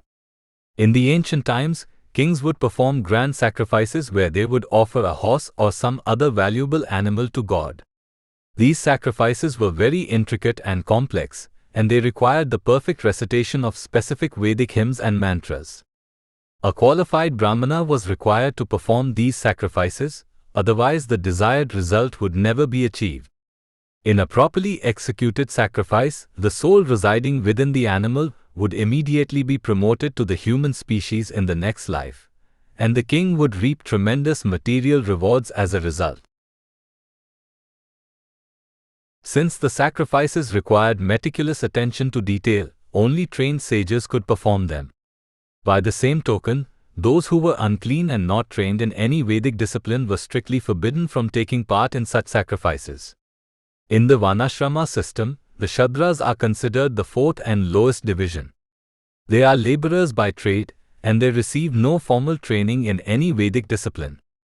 The Chandalas or dog-eaters are considered even lower. Even in today's society where meat eating is quite common, if someone were to start eating dog flesh, they would be considered uncivilized and an oddball.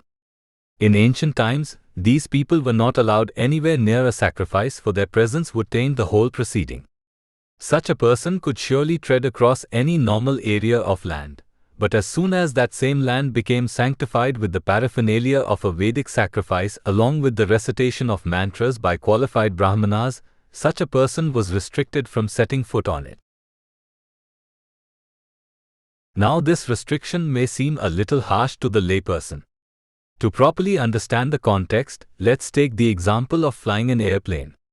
A plane is an enormous vehicle, requiring expert pilots to operate it. A pilot must go through hours and hours of training before they are allowed into the cockpit to personally steer a plane from takeoff to landing. We would never think of taking any odd person off the street and asking them to fly a plane, for the results would be disastrous. The plane probably would never even make it off the ground, and if it did, it most certainly would crash. The Vedic sacrifice can be thought of in the same light. Though we may not see its results directly, a yajna or sacrifice is performed for the benefit of Lord Vishnu. In fact, the word yajna itself means Vishnu, or the four-handed expansion form of Lord Krishna. All yajnas are meant for the satisfaction of Vishnu, which means that if a non-devotee or person lacking knowledge of Vishnu performs a sacrifice, there will be no tangible result. More than just nullifying the effects of the sacrifice, a Chandala can do great harm by causing animals to be needlessly killed or causing the ingredients of the sacrifice to be wasted. This is precisely what occurred over time as unqualified Brahmanas started taking to animal sacrifice simply as an excuse to eat meat. For this reason, the practice of animal sacrifice was eventually abolished. This analogy to a Chandala being restricted from a yajna was appropriately used by Sita Devi when talking to Ravan. During the Treta Yuga, the second time period of creation, Lord Krishna descended to earth in his all-blissful, all-knowing form of Lord Rama, the handsome prince of Ayodhya. Rama's wife was Sita Devi, an incarnation of goddess Lakshmi. The couple was residing in the forest of Dandik along with Rama's younger brother Lakshman, when one day Sita was kidnapped by Ravan. The Rakshasa race was quite strong at the time, and their leader was the 10-headed son of Vishrav, Ravan. Though Ravan was quite capable in battle, he knew he didn't stand a chance against Rama and Lakshman, so he devised a plan where he could kidnap Sita in their absence. Successfully taking Sita to his kingdom of Lanka, Ravan tried every which way to win her heart over, but he failed every time. In the above reference statement, Sita is letting Ravan know that he can never touch her. She compared him to a Chandala, or the lowest class of man. This analogy is important because Ravan certainly viewed himself as high class. He lived in the finest palaces, drank the best wine, and had hundreds of beautiful wives. He even thought that he was a religious person, for he used to regularly perform worship of various demigods. Nevertheless, he lived completely in the bodily conception of life. He didn't believe in a supreme God, for he was trying to be God himself through the conquering of enemies and the acquisition of material wealth, strength and fame. As a Rakshasa, he was accustomed to eating meat. The irony of Ravan's haughtiness was that he was actually lower than a Chandala. A Chandala is so low that they eat dog flesh, but Ravan actually ate human flesh on a regular basis. He and his Rakshasa associates would harass the great sages living in the forests, attack their sacrifices, kill them, and then eat their flesh. Sita was dead on in her characterization of Ravan. The demon certainly did touch her, but just as a Chandala can never properly execute a sacrifice, Ravan was never able to actually touch Sita's spiritual form. He only associated with a material form of Sita, a sort of fake covering. Only devotees can see God and his associates as they are. If we see God and His pure devotees as being products of material nature, we can never get the true benefit of their association. The impersonalist philosophers, the Mayavadis, encountered this very problem when they try to execute bhakti yoga or devotional service. The Mayavadis believe that Brahman is the ultimate feature of God, meaning they don't believe in a Paramatma or Bhagwan. Because of this, they try to worship some imaginary form of God, or worse, they take God's authorized forms such as Rama, Krishna etc. to be products of Maya or material nature. For these reasons, their performance of bhakti yoga is useless. Their viewpoint is no different than how Ravan viewed Sita, Rama and Lakshman. In the end, Sita's words would hold true as Ravan was never able to win her over.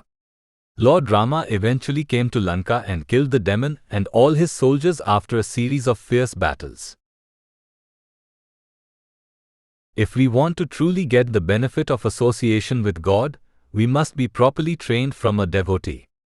The devotees of Lord Vishnu, Vaishnavas, are actually above Brahmanas in stature because they understand Bhagwan. Since Bhagwan is the source of Brahman, Vaishnavas automatically acquire all the qualities of a Brahmana. In this age, we can all become Vaishnavas regardless of our ancestry, simply by regularly chanting God's names in a loving way. Hare Krishna, Krishna Krishna, Hare Rama, Rama Rama, Hare Hare. This chanting is known as the Sankirtana Yajna, and unlike sacrifices of the past, there are no restrictions on its performance. Any person can chant and receive all the glorious benefits. This is Krishna's mercy for the people of this age, and we should most certainly take advantage of it. Chapter 16, A Higher Taste. Quote, how can that female swan who is accustomed to sporting with the king of swans amidst lotus flowers ever cast her eyes on a water crow that stays amidst bunches of grass? Sita Devi speaking to Ravan, Valmiki Ramayana, Aranyakand 56.20. Those who are unfamiliar with Vedic customs find it hard to believe that someone can live without eating meat or drinking alcohol. What's even more surprising is that people who grow up in America and other countries around the world which don't have a steeped tradition of Vedic culture can also give up these bad habits. The secret to this renunciation is attachment, the development of a higher taste. Vishnu devotees have found something that gives them thrills and highs that far surpass the temporary feelings of happiness derived from engagement in sinful activities such as drinking and taking drugs. This ananda or bliss can only be achieved through association with the Supreme Lord. Devotees of Lord Vishnu are known as Vaishnavas. There is only one God, regardless of what anyone else may claim. God cannot be the exclusive property of any one group of people. He exists, and His dominion is over all of mankind.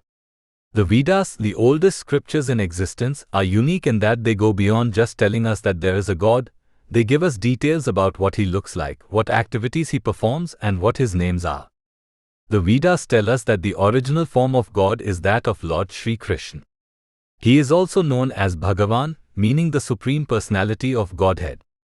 Godhead is a more accurate description for God because it speaks to the fact that God can take many forms. Krishna is the fountainhead of all these forms, thus He is known as the Supreme Godhead. Krishna's immediate expansion is that of Lord Vishnu, who has 4 hands and lives in the Vaikuntha spiritual planets. Since there is essentially no difference between Vishnu and Krishna, devotees of either or both are referred to as Vaishnavas.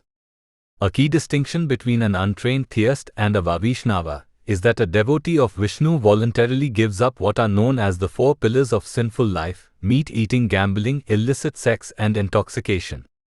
One may wonder what these activities have to do with God. After all, isn't it enough to just believe in God? The reason these activities are deemed sinful is that they cause one to be bound up in the illusion of this material world. Illusion means taking something to be one thing when in reality it is something else. The world we live in is deemed to be illusory because it makes us think that we will be happy associating with it. Material happiness is an illusion because matter itself is constantly changing, being subject to creation, maintenance, and dissolution. Sex life, which is against religious principles, serves as a great example in illustrating this point. When men and women reach a mature age, they seek out each other's company. Men look for certain traits in a woman, and women have their own set of qualities they look for in a man, but a commonality exists in that both groups look for beauty.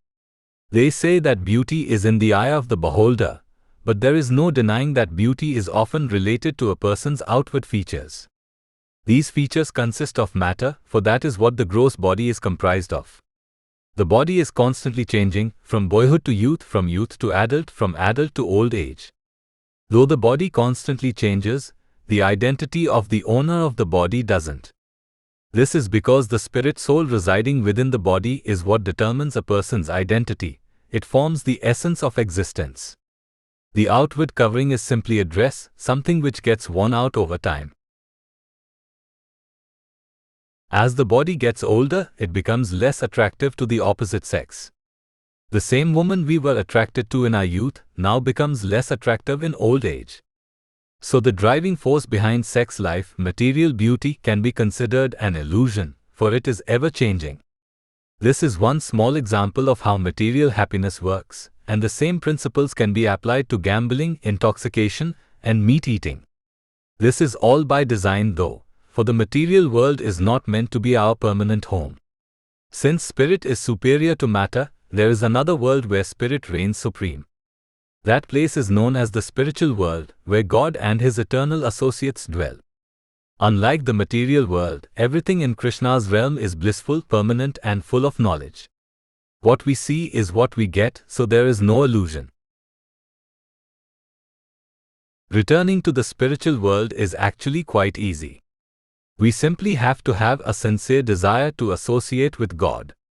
If this desire remains with us at the time of death, in our next life we receive a spiritual body. If we assume a spiritual body, naturally we will live in the spiritual world.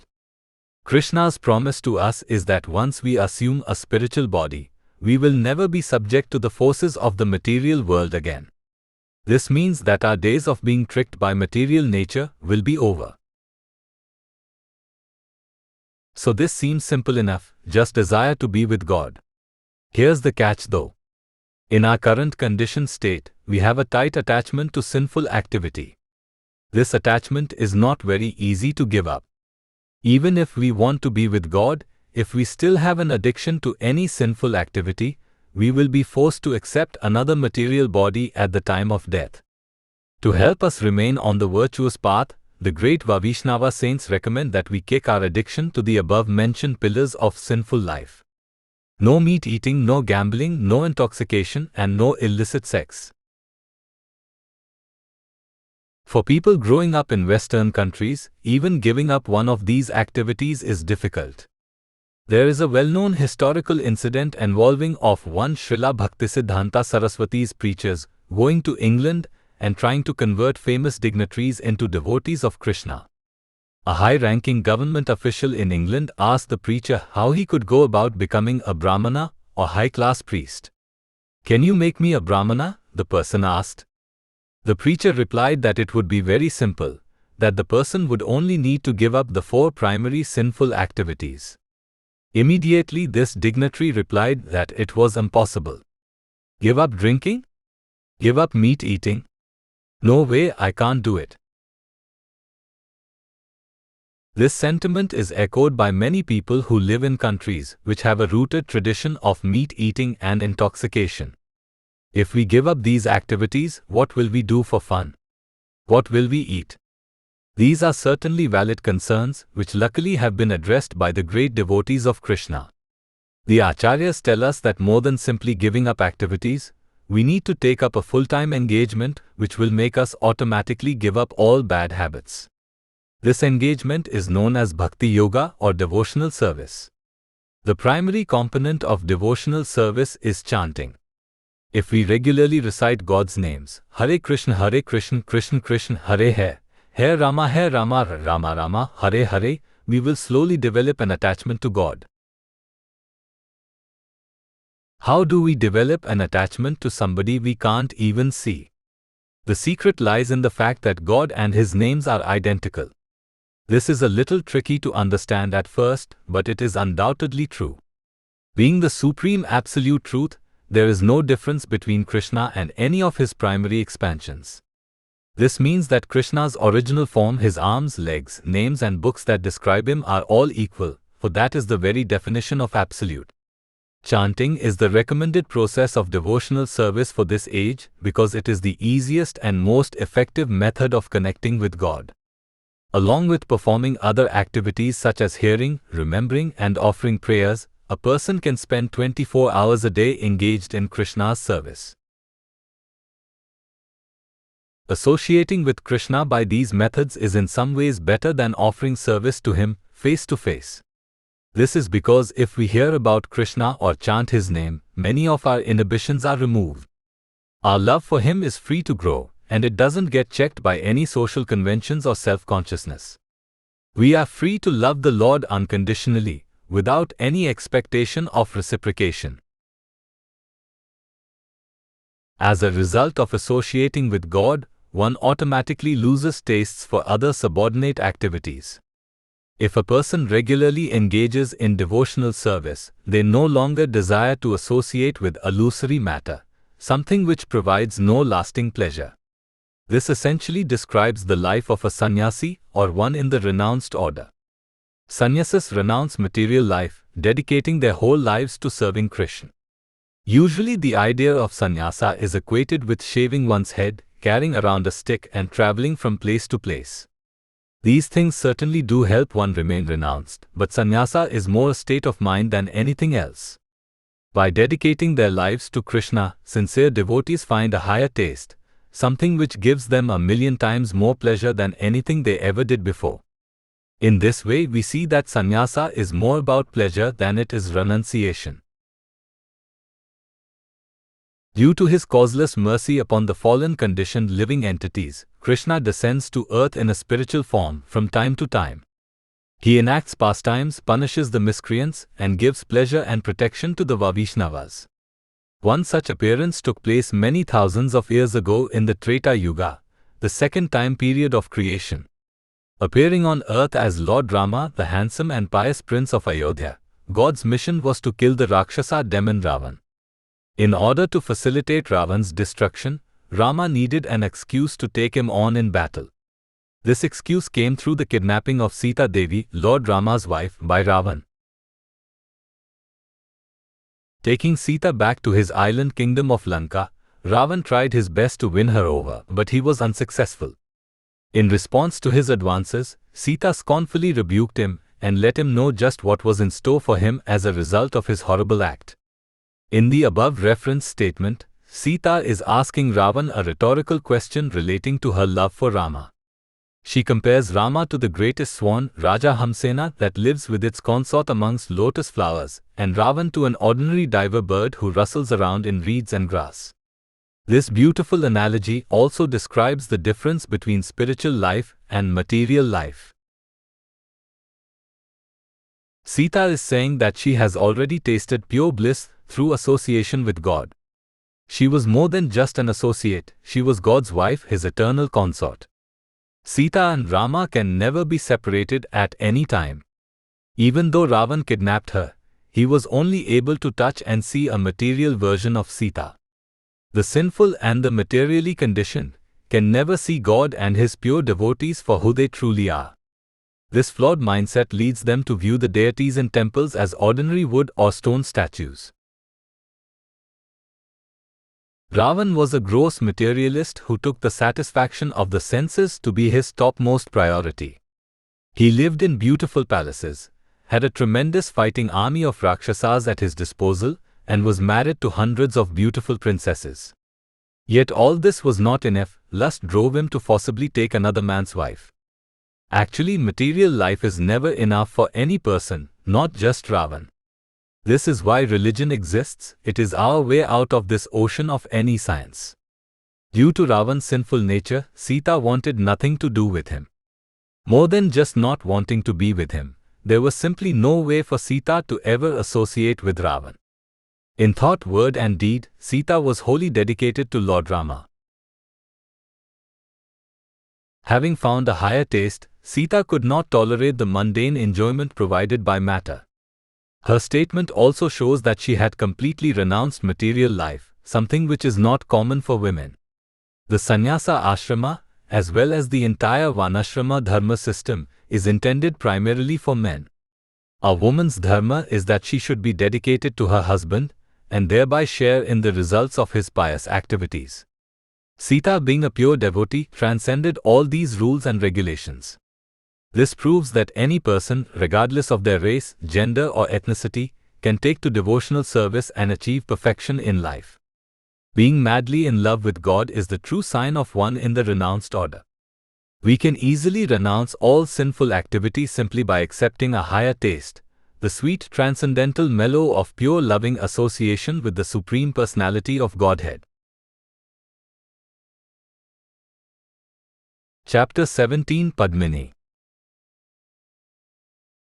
Quote, "How can that female swan who is accustomed to sporting with the king of swans amidst lotus flowers ever cast her eyes on a water crow that stays amidst bunches of grass?"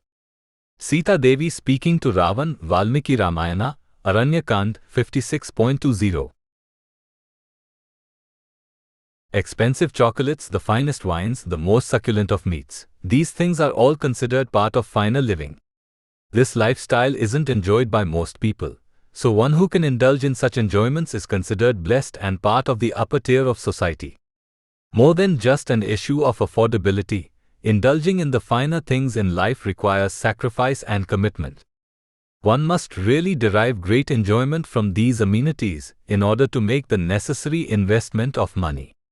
As a result of this higher level of enjoyment, one grows accustomed to having only the best things in life. A resulting side effect is that one can never go back to their old way of life. Cheap cars, foods and drinks become intolerable.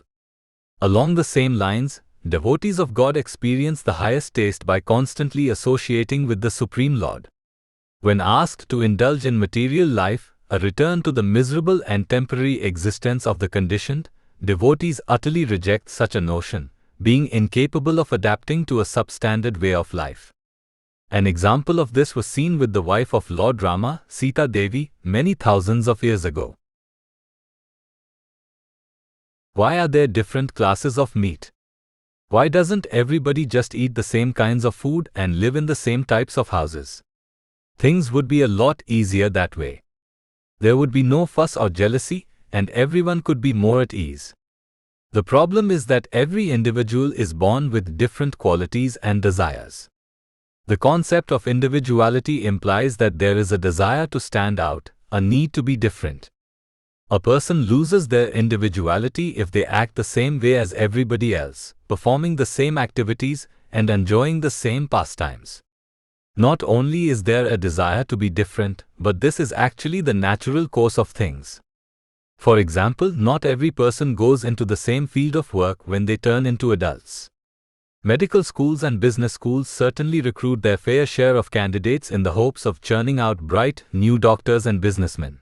But there is no fear from the public that every single person will become a doctor or a business.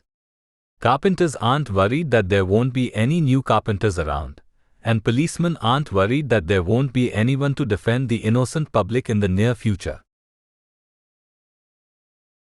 These worries relating to the choices of occupation are absent because it is seen that people naturally take to different activities.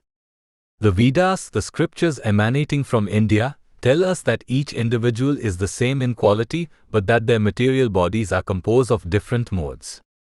The individual gets their identity from the soul, or Atma, which is the same in quality for every person.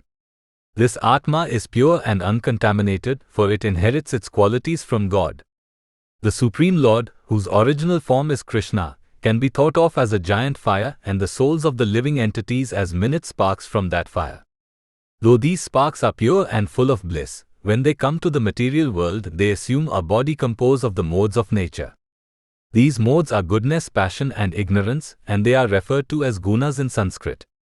Guna means a material quality or rope, and it is defined as such because a material quality causes the soul to be bound to the laws of nature. As a spiritual spark, the soul is not bound to anything, completely autonomous in its wanderings. However, In order to appear in the material world, the soul must agree to be bound up by gunas. This binding is voluntary and not instigated by the Supreme Lord. When the soul gets covered up by gunas, the resulting life form, the living entity, takes to different activities. Since gunas can be mixed up in so many different proportions, there are no two conditioned living entities that are exactly the same. This is good in a sense because individuality is maintained, and thus differences are seen in activities and natures. Since there is no equality in the material sense, we see that some people take to enjoying the finer things in life, while others do not. For example, a rich person may require a private airplane, fully stocked with adult beverages and lavish furniture, while a middle-class person may prefer traveling on a commercial airplane or simply driving their cars from place to place.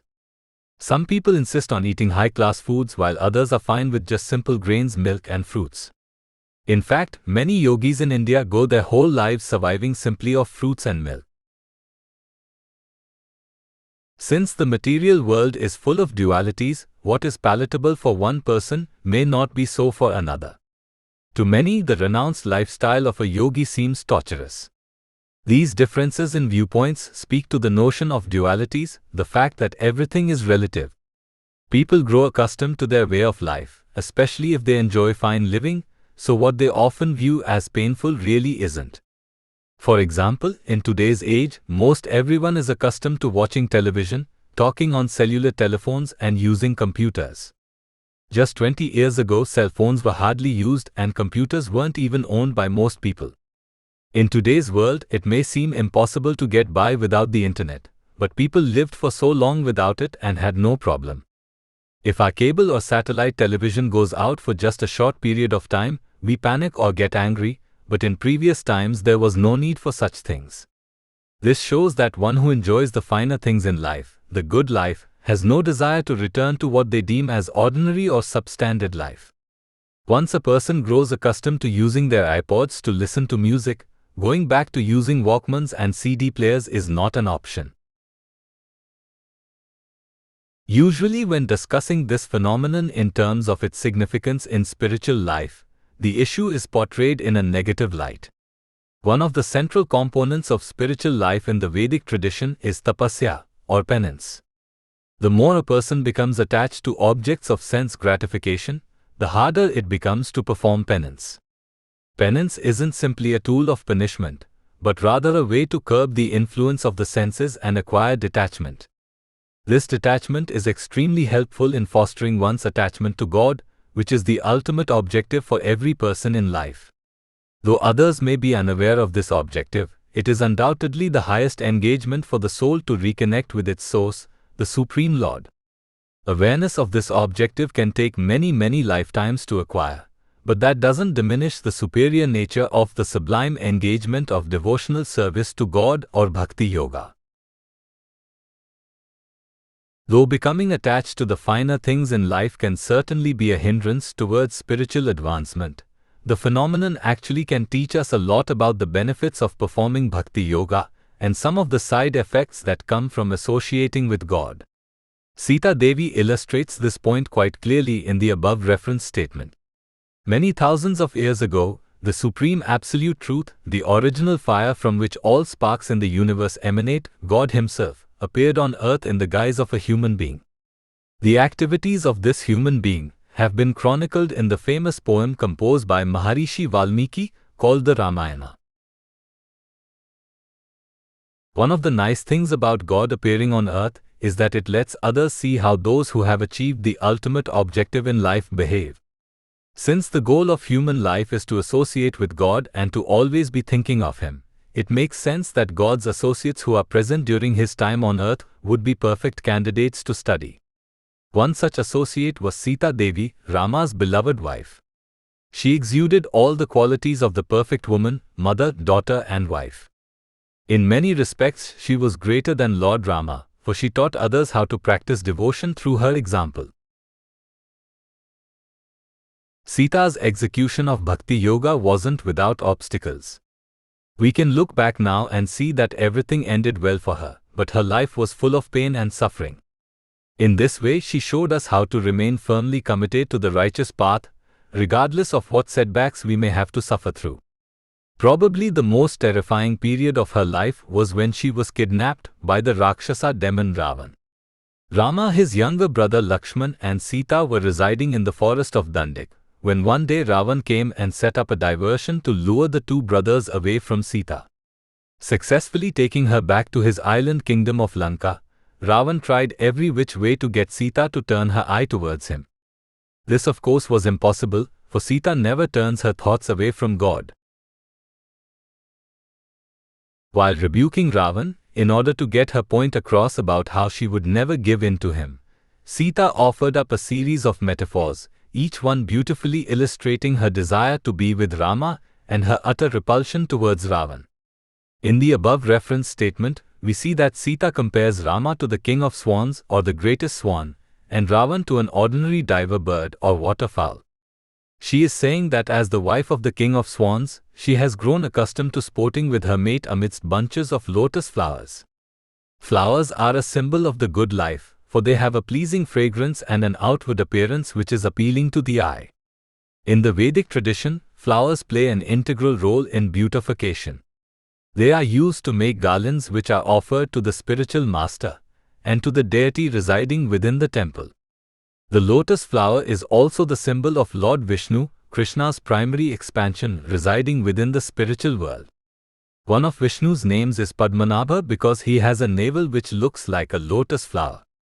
Vishnu's wife Lakshmi Devi is known as Padmini because she sits on a lotus flower while residing in the spiritual world with her husband. This is a relevant point because Sita and Rama were technically incarnations of Lakshmi and Vishnu.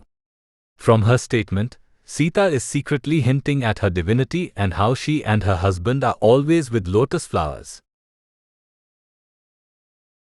Ravan, on the other hand, is compared to a low-class bird who simply hangs around bunches of reeds and grass. In this way, he is viewed as living a low-class life. Sita is saying that since she has experienced the higher taste of fine living, it would be impossible for her to associate with the low-class life that Ravan was accustomed to. What does this mean for us? Aside from helping us achieve the ultimate objective in life, Bhakti Yoga is deemed to be fine living in the grand scheme of things. This may seem strange at first because we usually associate a yogi with someone who has a shaved head, simple clothing, and no possessions. In fact, the most elevated status in spiritual life is sannyasa, which is the renounced order. By fine living, we are referring to spiritual living. Bhakti Yoga is considered the high life because it involves direct association with God. Though Sita got to travel the world alongside Rama, it doesn't mean that we are bereft of this association today. In this day and age, we can directly connect with God through the transcendental sound vibration of His names. By regularly chanting Hare Krishna, Krishna Krishna, Hare Rama, Rama Rama, Hare Hare, we can experience the high life. Fine living wouldn't be complete without nice food, music, and clothing. These things certainly do exist in the life of a bhakti yogi, but they are meant for the enjoyment of the Supreme Lord instead of the individual.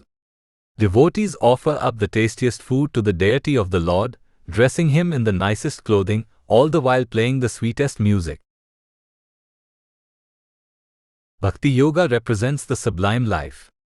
If we get accustomed to this transcendental lifestyle, we can one day have the same fortitude and determination that Sita did. She never gave in to Ravan because she didn't find him or his lifestyle appealing in the least bit.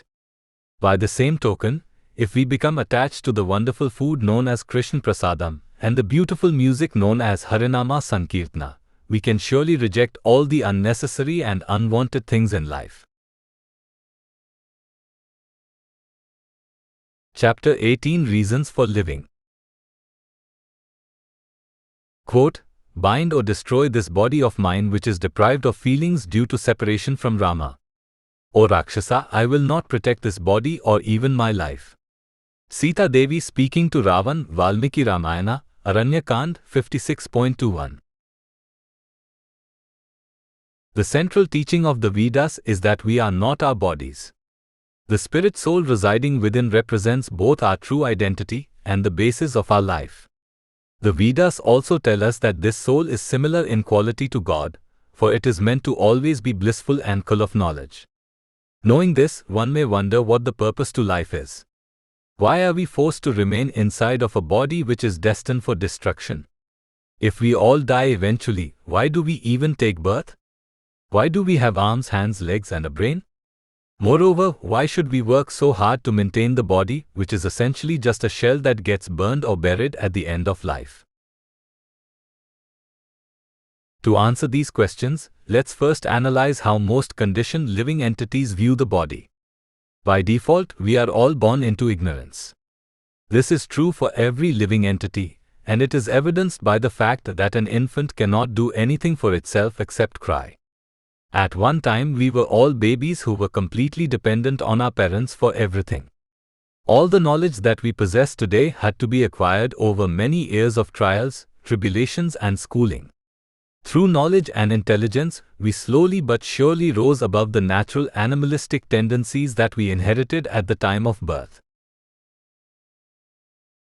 As we grow older, most of us are taught to become self-sufficient individuals. Do well in school, get a good job, be responsible, and raise a family. This is the ideal existence, for if we are able to maintain ourselves and our families, a lot of our worries get eliminated. In a spiritual sense, however, this sort of life is still considered conditioned, meaning it has no influence on the soul. A living entity can be considered conditioned if it has no knowledge about the soul and its relationship to God. The quintessential trait of a conditioned person is that they identify solely with their body. This identification then leads them to think that the aim of life is to meet the sense demands of the body to the fullest degree. What are sense demands? They can be thought of as anything relating to the four primary activities of animals: eating, sleeping, mating, and defending. We all want to feel pleasure by performing activities that make us happy.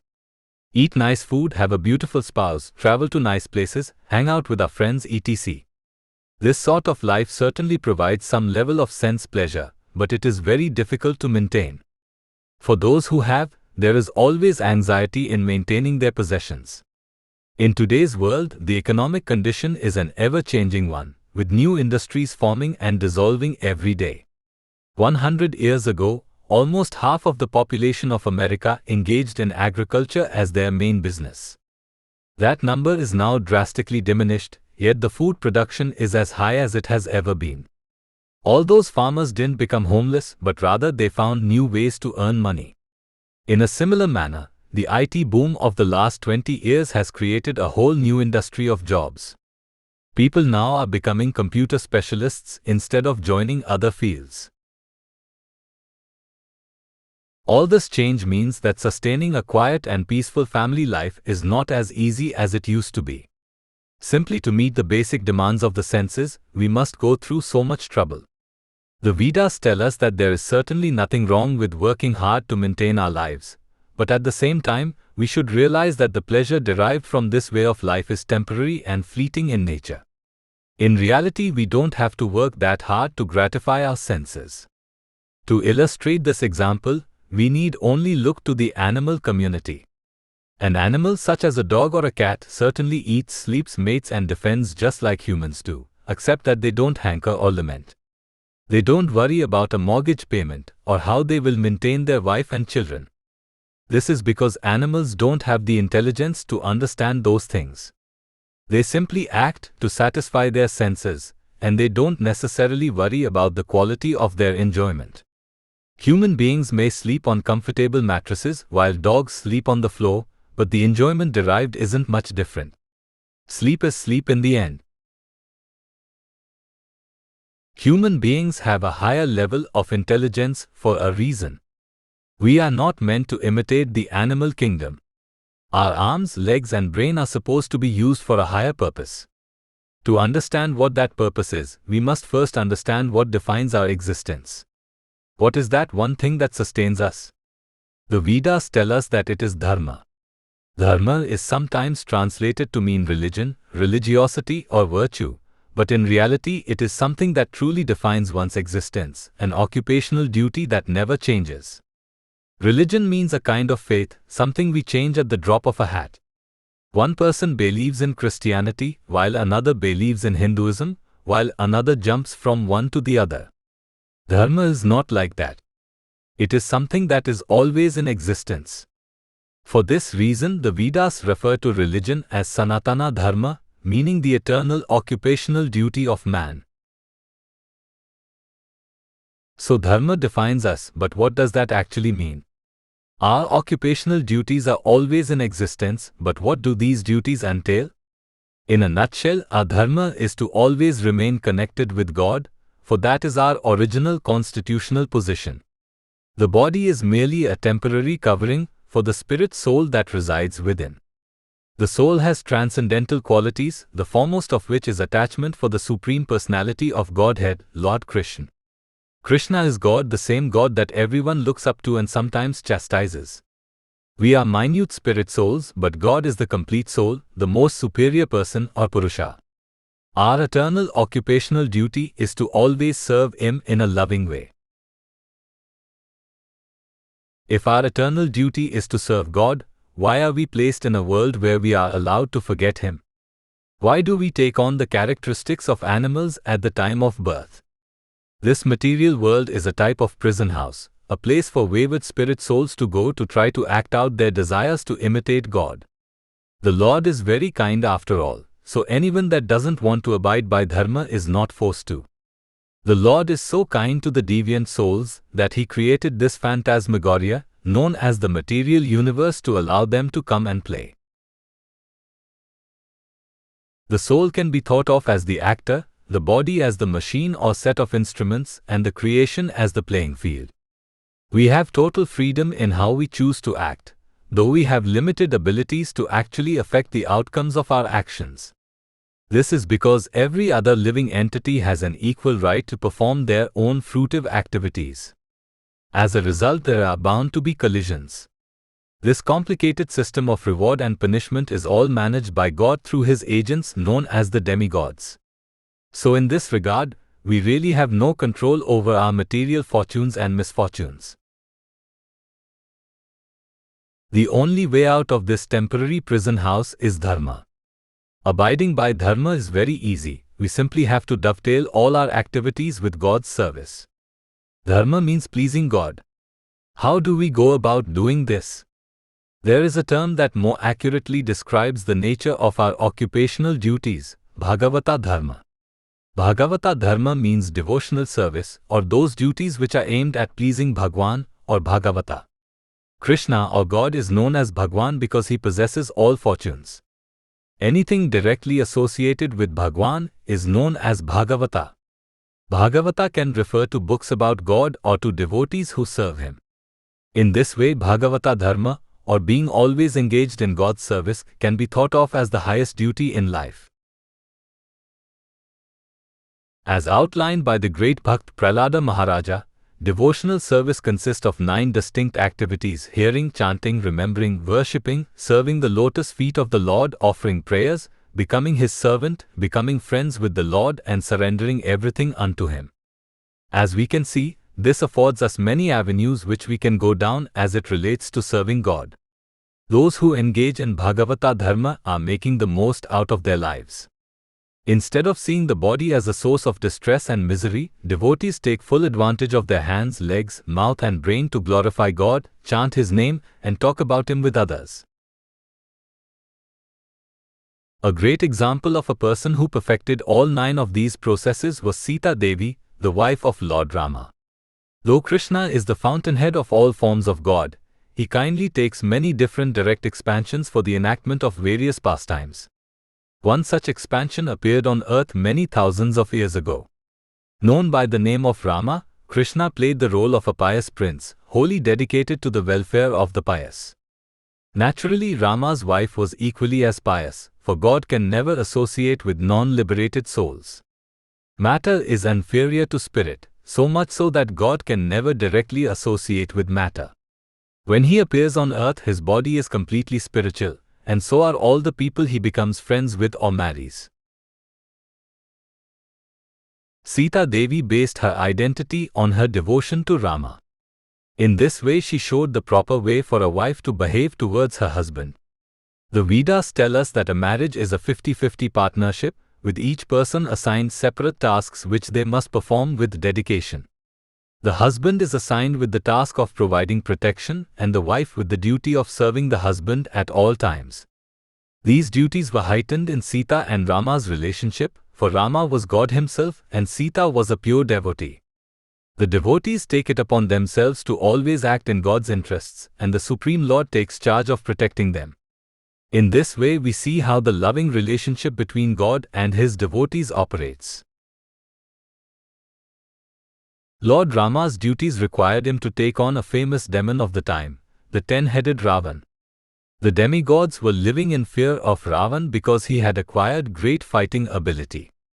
Being a committed atheist, Ravan wanted to rule the world, and he thought he could do so by doing away with the Devatas. Lord Rama, being God himself, easily could have just gone to Ravan's kingdom of Lanka and killed him, but the Lord wanted to abide by the proper code of conduct assigned to the Kshatriya or warrior division. This protocol stipulated that Rama couldn't take Ravan on in battle unless he was provoked. Lord Rama got the excuse he needed when, while residing in the forest of Dandak, Sita was kidnapped by Ravan. Hearing of Sita's beauty, Ravan's heart became set on having her. Sadly for him, Sita's heart belonged to Rama. She was incapable of even thinking of another man. In the above reference statement, Sita is telling Ravan to go ahead and do what he wants with her body, for she is ready to renounce it. Being held captive in Ravan's kingdom, Sita was unable to perform devotional service, so she deemed her body to be useless. This is the sign of the highest level of intelligence. Sita had no desire to use her body to satisfy animal instincts. If she couldn't serve Rama, she had no desire to live. We should take the necessary actions to ensure that we can always perform devotional service. Our lifestyle should be adjusted in such a way to eliminate as many hindrances to our devotional activities. The four biggest obstacles towards advancing in spiritual life are the sinful activities of meat eating, gambling, illicit sex, and intoxication. Eliminating these activities and simultaneously taking up the regular chanting of the holy names of God, Hare Krishna, Krishna Krishna, Hare Hare, Hare Rama, Rama Rama, Hare Hare is the formula for success. We don't need to reject everything as being material. Rather, we should judge every activity through the prism of devotional service. Will such and such activity help me in my devotional life, or will it hurt me? Thinking along these lines, we can make the most of this wonderful opportunity of human life. If we fail to act according to dharma, none of our activities can be considered worthwhile. Chapter 19 Reputation. Quote, "But in this world I will not bring about disgrace on myself." Sita Devi speaking to Ravan, Valmiki Ramayana, Aranyakand 56.22. One of the nice perks of becoming a pure devotee of God is that you are able to transcend all rules and regulations. Mundane morality is nice, but it only exists for a specific purpose. Simply treading the virtuous path is not enough, for if we fail to develop a loving attachment to God, all our pious activities are essentially a waste of time. The Paramahamsas, the truly liberated souls, don't need to follow any social conventions or prescribed regulations, but they still do so anyway. Even the greatest souls take care to maintain a good reputation for themselves. There are legitimate reasons for this concern. The set of law codes that mankind is to abide by is known as dharma in the Vedic tradition. Dharma translates to an occupational duty or that which defines the essence of something. The living entity is an individual spirit spark emanating from Lord Krishna, the Supreme Personality of Godhead. As a part of God, the soul's inherent duty is to serve Him. Nevertheless, the material world is considered to be an ocean of any science, where we living entities forget about God as soon as we take birth. In the beginning stages of our lives, it's not very easy to reawaken the dormant loving propensities that we have for the Supreme Lord. For this reason, Krishna passed down a set of ruling principles, rules and regulations to guide mankind's conduct. This collective set of rules can be thought of as dharma. Dharma is intended to help us break free of our attachment to matter, and to allow us to instead focus our concern on the spirit that resides within. This spirit is what defines us, and its presence is the basis for our life. It is one thing to learn about the nature of the spirit soul, but it is another to actually realize that we are not our bodies. To help us gain a practical understanding of the difference between matter and spirit, Dharma sets forth a set of recommended guidelines that we, living entities, can follow. Some of these regulations are pretty simple and straightforward. Don't steal, don't lie, don't murder, don't unnecessarily burden others, etc. These are common laws that are adopted by most societies. There are other more advanced rules and regulations such as fasting on certain days, not eating meat, and not engaging in sex before marriage. Virtue exists so that we can one day develop a love for God, who is the original friend. Those who tread the virtuous path naturally acquire auspicious qualities such as peacefulness, honesty, equanimity, and love for all beings. A truly virtuous person does not pick favorites. They don't like one group of people and hate another, as is common today for many governmental leaders. Most political campaigns are run on the basis of pitting groups against one another, rich versus poor, black versus white, Christian versus Jew, etc. People who think along these lines cannot be considered virtuous due to the fact that every living entity is an equal part of this creation. We are all spirit souls who are under the care of our Supreme Father Lord Krishna. The advanced devotees actually go one step beyond virtue. They certainly do acquire all the beneficial traits associated with saintly people, but they take it to another level by dovetailing all of their activities with God's service. A virtuous person does everything according to the rules of regulations of written guidelines or scriptures, but a devotee does everything for the benefit of Krishna, who is the author and all rules and regulations. In the Vedic tradition, one of the primary methods of worship is sacrifice. In Sanskrit, the word yajna means sacrifice. Yajna also means Vishnu, who is Krishna's four-handed expansion. This small detail provides great insight into the real meaning behind religion and religious principles. Dharma exists for only one reason: to connect with God. Devotees dedicate all their activities to Krishna as a form of sacrifice. This behavior is called bhakti or loving devotion. The great Acharya Srila Bhaktivinoda Thakura states that bhakti is simply the purification of karma or regulative work. By default, we all engage in karma, which is activity on the material platform. We perform some work so that we can be benefited in some material sense at some point in the future. When we change the nature of our work by dedicating activities for pleasing the Supreme Person, Krishna, these works can be classified as bhakti. Those who engage in bhakti yoga or devotional service are known as bhaktas. Since the work performed by bhaktas is completely pure and uncontaminated by any material impurities, the devotees themselves transcend all rules and regulations. This means that the advanced devotees don't need to abide by mundane morality, for they have already achieved the true purpose of life. Even though this is the case, we often see that devotees take even greater care to abide by the rules and regulations enjoined in the Shastras. They have a strong desire to maintain their reputations as virtuous people. One such example was Sita Devi, the wife of Lord Rama. During the Treta Yuga, the kind and merciful Supreme Lord descended to earth in the guise of a human being named Rama. Born as the eldest son of King Dasharatha of Ayodhya, Lord Rama was groomed to be the successor to the throne. Since God possesses all opulences and fortunes, when he appears on earth to play a particular role, he is naturally the best person at whatever he does. As Lord Rama, God appeared as Kshatriya prince, wholly dedicated to dharma and the welfare of the saintly class. Lord Rama was the king of kings and the greatest of all fighters who used the bow and arrow. Being beautiful and all-powerful, the Lord was married to Sita Devi, the daughter of King Janak of Mithila. We can only imagine how exalted Sita was, for she had the tremendous honor of being Rama's partner in the performance of his religious duties.